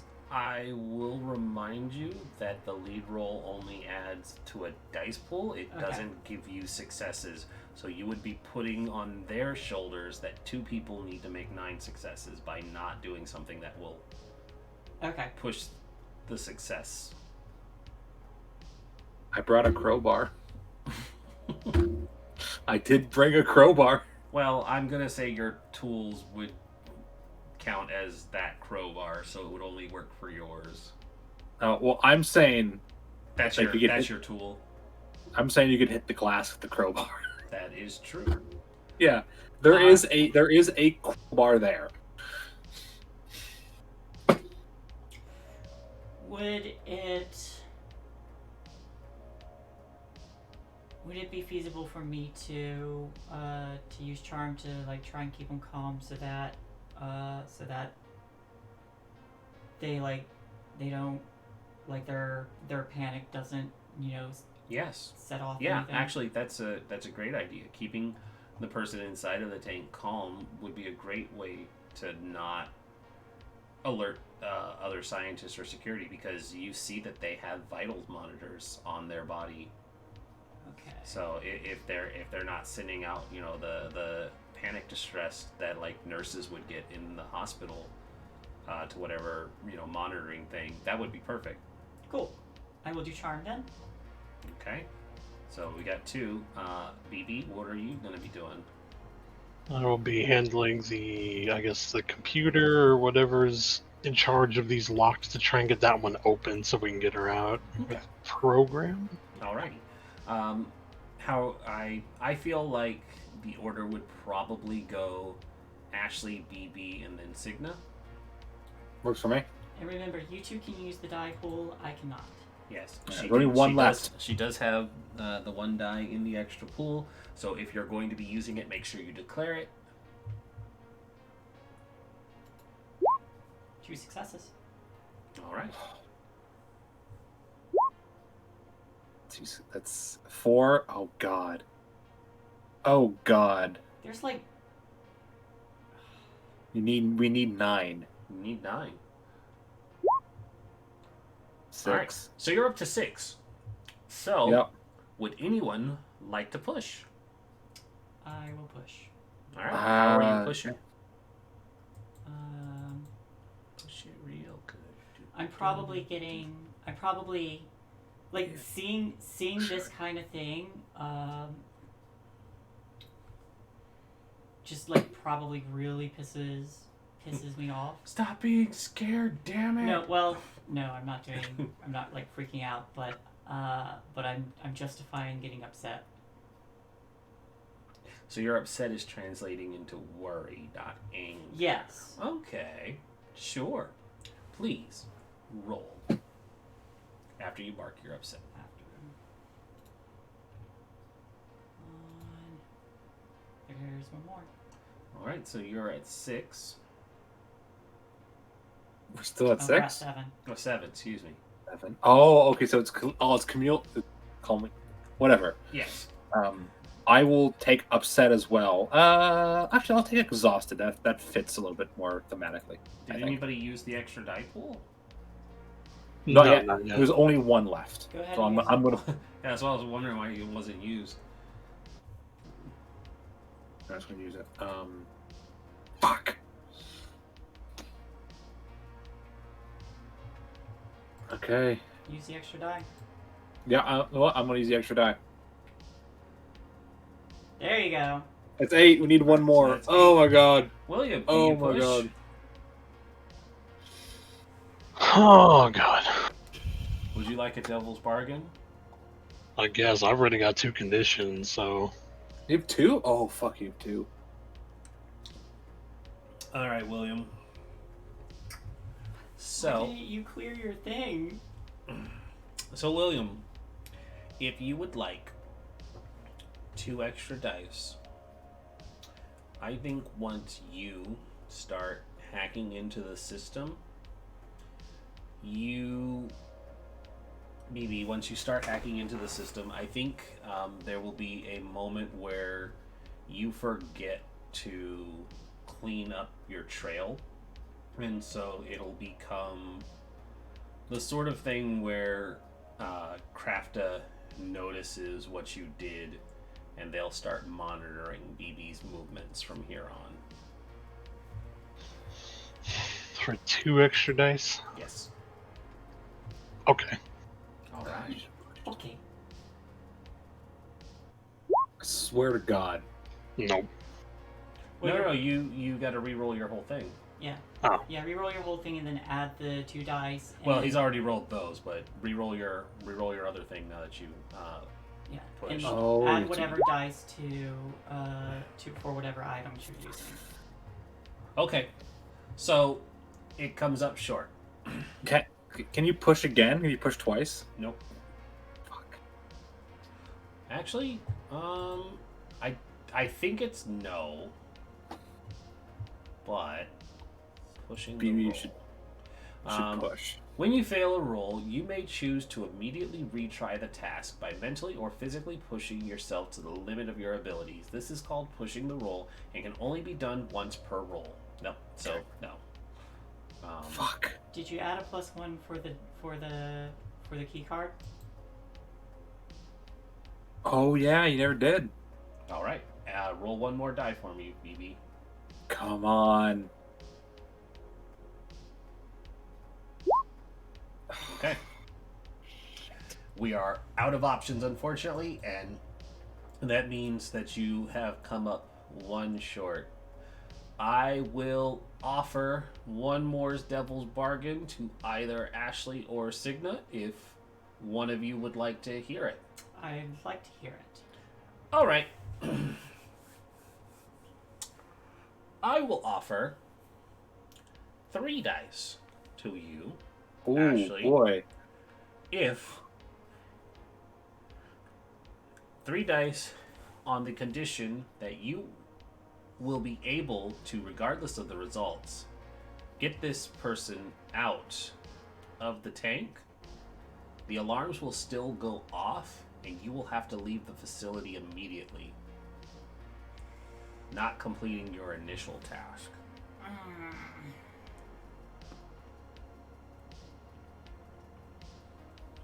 Or you can just take the consequences of coming up short on this.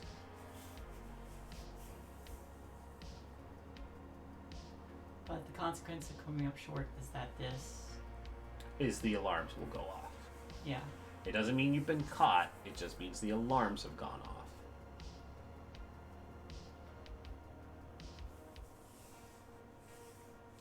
The Devil's Bargain is you'll get 3 dice to roll and try and succeed,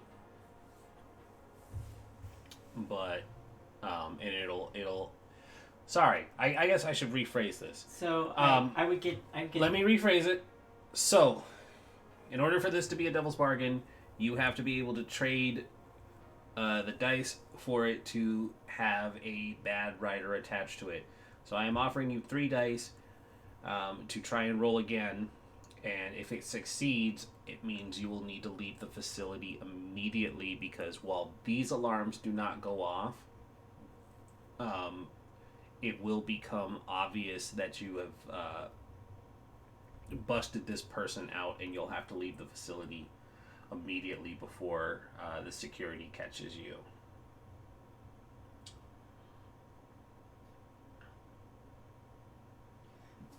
Just want to make sure I understand it right. So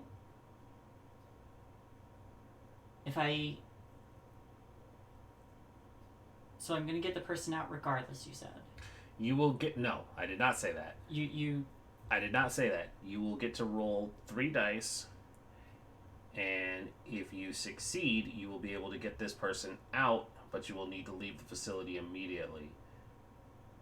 If you do not take it, then you will set off the alarms, and we have to proceed with the scene forward. So alarms are going off either way.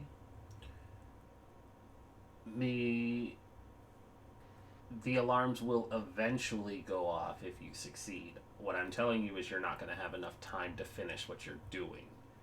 They either can go off right now, or they can go off later. Yeah, they just won't go off right now. Cutting your plans short. Okay, So you can. Hold up, because I'm just getting more confused now. That's why I'm trying to clarify. You can have the alarms go off now, or you can roll to see if you succeed, get this person out, and then have the alarms go off later, and you'll have to cut the rest of your plan short.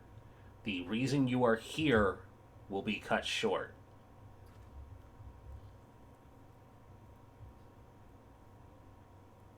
So if I succeed, I have to leave. If I fail, I can stay? If you fail, if you fail, we just get caught immediately. If you succeed, we get time to leave. If you fail right now, The alarms will go off, and we will continue the scene in whatever direction that means. If you take the devil's bargain, I'm telling you what's going to happen. You have the chance of getting this person out, but you will have to leave soon after because alarms will go off for a different reason. Your plans to rescue the person you came here for will be cut short. Neither of these options means that you have to do anything, but I'm saying that the best course of action will be to leave because the situation will escalate to a point where you need to leave. You have the ability to say no. I'm just telling you, you can take a failure right now and roll with the consequences of failing, or you can try and succeed, take this person, and know that eventually you'll have to make an escape because the alarms will go off.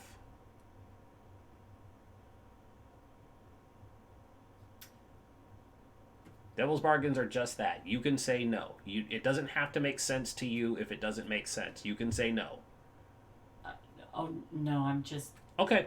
Hold on. It's like. This needs to be something quick, so we're not spending all night on it. I know. It's just I'm. It's not clicking to me. What? If you don't like it, just say no. Well. Either way, we have to leave. Well, either way, we can't stay. Yeah, it's not a you have to leave on taking the loss here. You don't have to leave. It's just that the alarms are going to go off. You guys, the scene will continue, and there will be consequences for failing. If she takes the devil's bargain, she has a chance to succeed, and your plans of rescuing your friend are going to get strung up later.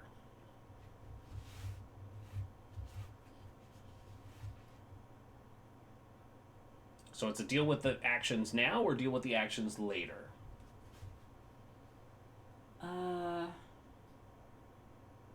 I'll take it. I don't fully... Deal with the actions now or deal with the actions later. That's your bargain. 3 dice. Don't make it complicated. That's it. Now or later? I don't know which is which, is what I'm saying. But If we fail... Hold on. You are going to fail right now if you do not take a reroll with these 3 dice. Yes, You will fail. The alarms will go off and something will happen. Or you can take the devil's bargain and try and roll. If you succeed, these alarms do not go off. The alarms or whatever bad thing that will keep you from completing your task, the reason you are here, is going to hinder what you are trying to do later. What are we doing? I am taking it. Okay, please roll 3d6. Sorry, Frost. I did not mean to keep interrupting you. Fucker! No, it's okay. You get to re-roll the skill though. Oh. Yes. Yeah, and you get to re-roll 3d6 and re-roll. Okay. So that's what is my devil's bargain? Okay. Well, I might as well offer it to you then, huh? Yeah. You're possessed by the literal devil. You're possessed by the literal devil. Hey, me and him can hang out. He's based. Let's do it. All right. Shit. Now I gotta think of one. Audience, if you got something, please throw it out too. Fuck with Felis.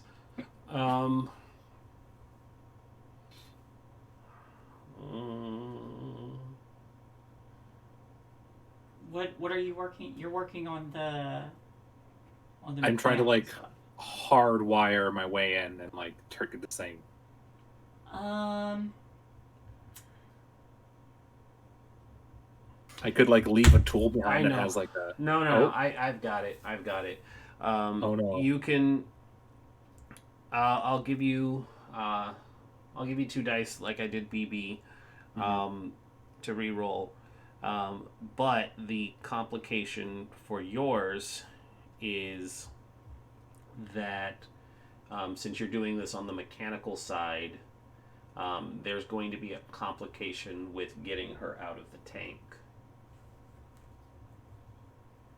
It will likely come in the form of an injury. To me or to her? To her. So, it's the...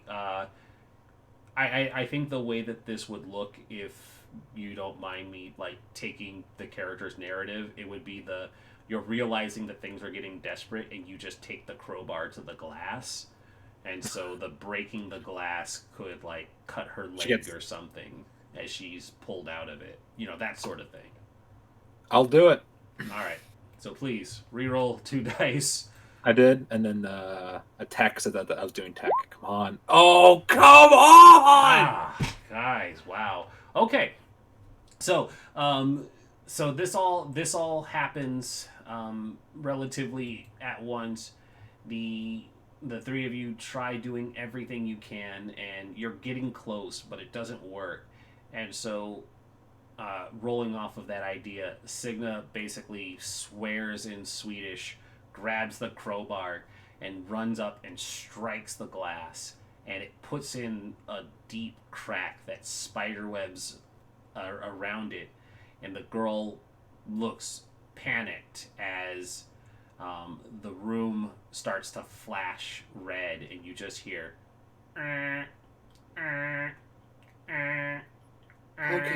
Okay. We have to leave. Yeah, and so as the lights start flashing and there is the clear sounds of panic, you are not able to get her out. But you know that there will be security coming eventually, which means,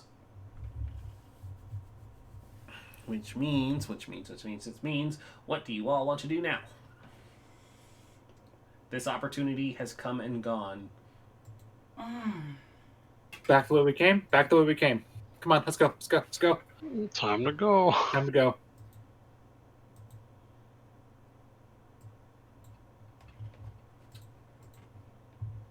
Come on. I'm going to grab Ashley's hand and start pulling her out. Sure. All right. So you guys say, we have to go now, and you grab her and you start pulling her out. Everybody give me body sneaks rolls, please. Can I use the sound maker to throw one of my noisemakers, throw it down a hallway to get a +1? Absolutely. Cool. I will do that. Apparently I need it. Also, I noticed that the music bot just imploded. And doesn't work. All right. So you end up throwing this to the noisemaker, and what does it look like when you activate it? What kind of sounds does it make? It would make since it doesn't work. I want to say this a little bit. So it's essentially like I took like a speaker out of something. That is very loud on my end. Sorry, the other one stopped working, so I tried pulling this one up. I got it. It got really loud in my ears. Sorry. So it's essentially a speaker. It has like some wires into a little like memory card essentially. With some buttons on. I press it. I throw it. And it's supposed to make like the sounds like someone like walking or running, sort of like that like on. But it does it twice and stops working. It's like tong tong doesn't work. Like, shit. Tong tong. Yeah. And it just makes like a random foghorn sound as you push down on the button, and so it just amplifies the alarm. Yeah. Yeah, it makes the alarm on shit, and I just throw it. Yeah. And I think it's coupled with like just a really bad throw too, so it like bounces off a wall and lands not very far from you. So it just continues to exacerbate the situation. So now this hall that you're in is giving off this obnoxious foghorn sound. And I will stomp on it and then run away. Yeah, and so you go up and you start stomping on it, and as you're panicking and trying to dismantle this, you start hearing the sounds of heavy boot falls coming towards the hallway, and the shadows of several armed security become obvious, And so the teens, you continue running, and you make your way back towards the access hatch that you all had gone through. And as you make your way onto the scaffolding and you start to run, it's clear by the sounds of the footfalls that the security didn't see you run in here, but they are on high alert and they are sweeping the area. Is on our side, is there like a panel, like a locking panel mechanism on our side with the door? Yes. Would you like to do something like sabotage it so that it doesn't open? I would like to try that, yes. All right. Please give me a roll. I will do. Could I do tech? Would I have enough time to do tech? I think you would have time to do some sloppy tech. Sloppy tech works. Nope. Nope. All right. So you still have this crowbar in hand, and you're like, break the handle, and so you give it several hard just thwaps, and as you start thwapping on it, the camera shows the guards that had been running down the other side of the hall kind of skid to a stop, and two of them turn and they start walking towards the sound of the thwapping before you finally give up. And sorry, would you like to re-roll? I need to always ask that. Would you like to push? Oh god, I have 2 already. Oh, I'll take upset. I'll do it. So you're getting frustrated. Ah, come on! Smashing into it. Getting just a single 6, even with multiple dice, is difficult, and I'm surprised it takes 3 times successes. Like, if it were 2 times successes, I would understand, because... Yeah, this... No, I mean, the thing is, you're also not supposed to have, like, a whole bunch of bad stuff on there before it happens, but... Yeah, I think also it's hard to do this. Well, here's the thing. Your probabilities aren't that hard in getting successes, and the option of getting rerolls increases that. So it's not an impossible task. It's actually a fairly rudimentary task to try and get 9, because that's the way they designed those rules. But it is just unfortunate that your dice did not like you tonight in this challenge. that was we hit a statistical error on that. Like, that was just like we got all fucked up. So it is just the way that goes. And so apparently the cameras are frozen, FYI. Oh. Yeah. Cameras are frozen. Well, hang on 1 second while we fix that. Sorry, ladies and gentlemen. I see Frost moving. I'm moving. Not on. I don't see Frost moving. No, he's not. I am. Frost is moving. Turn on and off. Oh, there he is. There I am. I just sometimes have to click these. Like, it was working fine, where I was able to even get rid of the, like, stupid mouse cursors, and then just 1 week it decided to stop. Shay, move your head. Okay, yours is working, and now Felis, let's get yours working. Just set that to automatic. There you go. He's wiggling. Possessed by the literal devil. Yes. Hey. Yeah, everybody's good. There we are. So we are back up and running, and so the cameras show from the opposite side of the access tunnel the 2 guards making their way towards the sound of the heavy thwapping, and as they start to near it, there is a sudden explosion that turns their attention, and it's very much the moment of, like, there's like a little port window, and like you start to see them, Signa, as you're about to bring the crowbar down, and you like tense up as they stand in front of it, and then there's the just rumble of an underground explosion, and the 2 guards turn their heads down the direction where you had come, and they start running that direction now. The lights flicker, dust falls around this access tunnel, but they have gone to go see what might have happened now. But it leaves you all safe to leave if you so desire. Abso-fucking-lutely. What time is it? Can I check my watch? You check your watch. You've been down there for probably a little bit longer.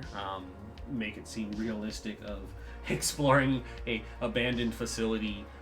You had promised to be back by 11. It's probably like 9:30 now. Oh, you guys thank had God. left at 7. You'd been gone for almost 3 hours. I'll also say that Cygnus watch is a thing that she built herself. So it's kind of like has like external wires that like probably a little bit of a danger. I like it. Yeah. On our run, is there like a little flashback thingy I can do to try and see what rooms,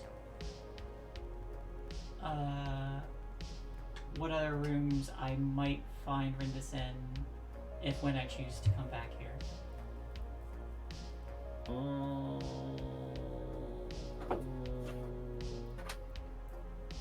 Yeah, let's do a flashback. Go ahead and set the scene.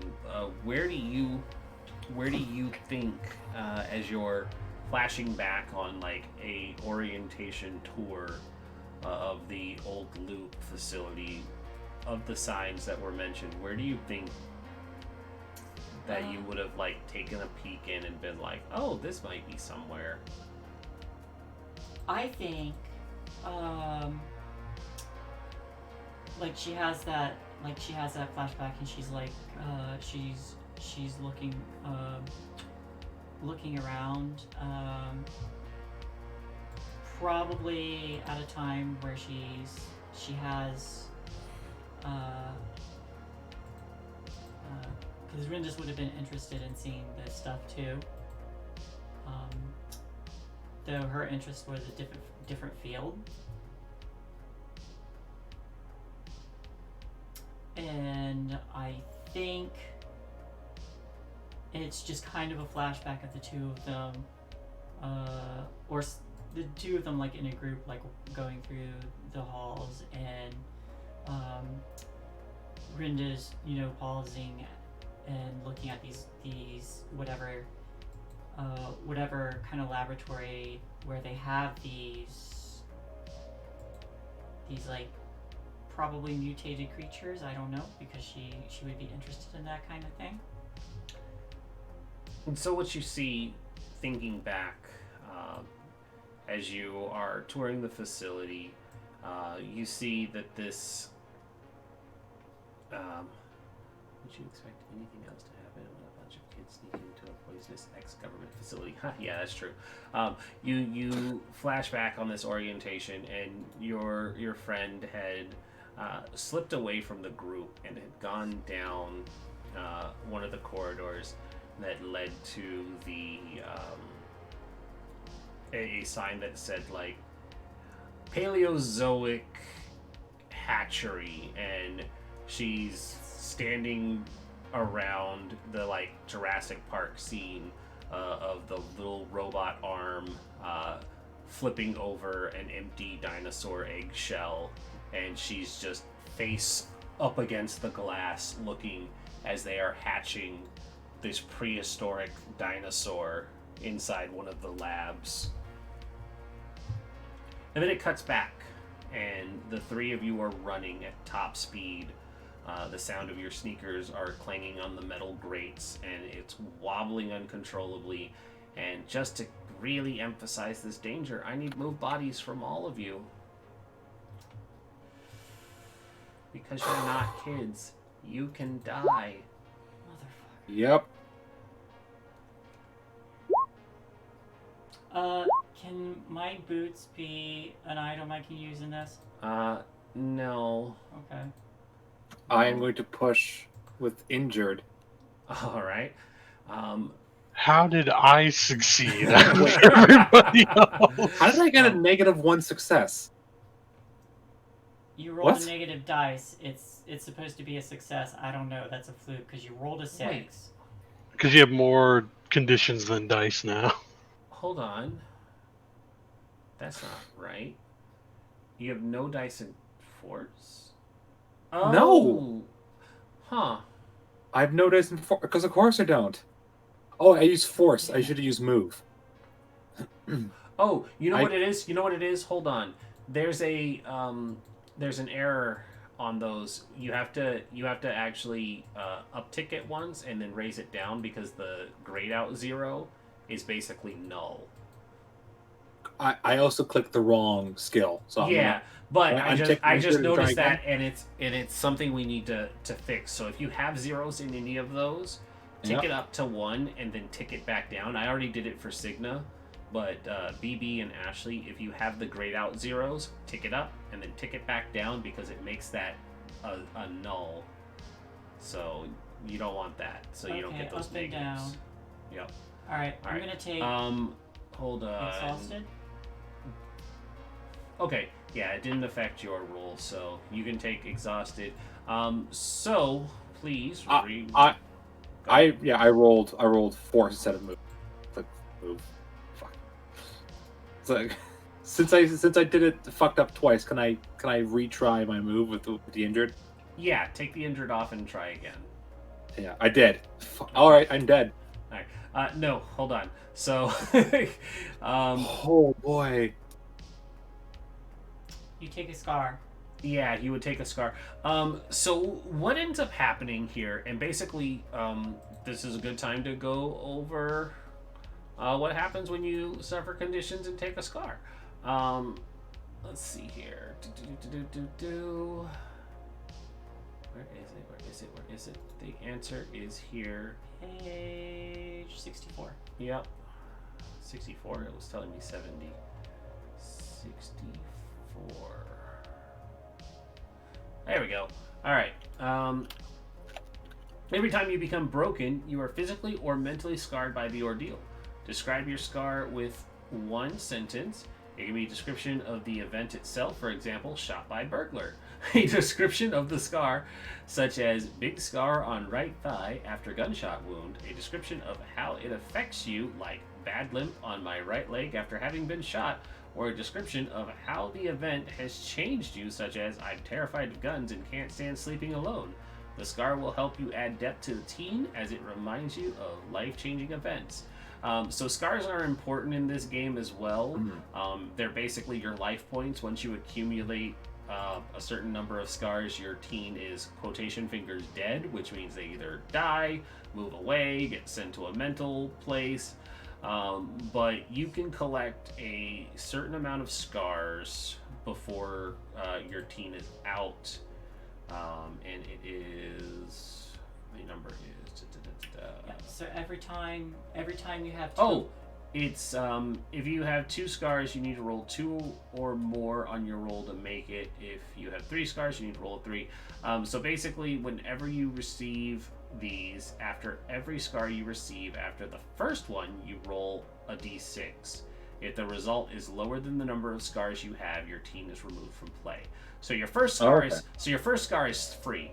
Every scar you gain after that, at the end of the session, I'll say, we'll roll that die, or actually, it would be when that scar happens. So when the scar happens, we'll roll that die. Yes, Shay, you're exacerbating out loud. Sorry. Completely forgot because I was just reading up on the scar. Because you can use the scar if you can explain how it helps you in a situation. Yes, grant it you an gives you- automatic success. Yep, it does. That's why scars are important, because you can use them as a resource too. Okay. So, if you don't mind me pitching this to you, since you took injured before you traumaed out, I think this basically amounts to there is another rattling explosion, and your foot goes over the side, and you don't make contact with the water, but basically like a piece of the scaffolding breaks and it just gashes down your leg. And so my idea was to similar to that explosion, and she falls but catches herself, and seeing like the water beneath, becomes terrified of heights and water. Oh, I like that too. Yeah. So I'm you have the option of a physical injury or a mental injury. Which one would you Yeah. like? I'll take the mental injury. All right, cool. I like that too. That's going to make you having to go back this direction ever fun, but it is also one that you will be able to use for character growth. I will. Yeah. And I wish I had thought of this before. I absolutely could have used my shame to get that person out without the consequence. That is true. These are things we need to remember. Oh. Yeah, mere shame also comes into play. So, yeah, that would have been a good one. Survivor's Guild. God damn it. Wow. So, the teens are seen coming out of this brick wall built into the side of the music store. BB and Ashley each have an arm around Signa, who is hyperventilating. Ramon was falling into the water, and I think the closing scene here, because we're at a very dramatically appropriate stopping point near our 3-hour mark, as it is the three of you getting back into the car and driving probably in silence, as this was a botched operation to try and get into the loop facility to rescue your friend. But as you're driving back, you drop off each of them one by one. BB first, then Ashley, and then Signa. You drive back to your house. You bring the car into the garage, and you collapse onto the bed, and probably all of you fall asleep exhausted. The cameras pan away from your houses, and it goes back to the loop facility. And what we end up seeing is the camera back in that laboratory room, and the test tube is shattered, and the security guards are around it, and one of the scientists walks up, and it's a Japanese looking man, and the side of his face is burned and scarred, and there's a eye patch, and he has a sweet red robotic arm, and he says, Good for him. "How could this have happened? We tried so hard to make sure that they were contained and happy. You need to find her and find whoever took her." And the camera cuts away from his face, and now we see that there is a scared blonde girl opening the trunk to Signa's car from the inside, and she looks around, and the credits start to roll. Oh shit. Does Signa have an ET now? I think Signa has an ET now. Do not ask me how she got into the trunk. I just thought it was dramatically appropriate. That's Movie pretty good. magic. But yes, you got an ET now. So the feed him stolen peanut butter sandwich is gonna be fucking terrible. Little She's just Devil like, took a ride in the trunk she's with just you. like, these humans are She's crazy. I'm here. probably the only ones who are trying to be nice.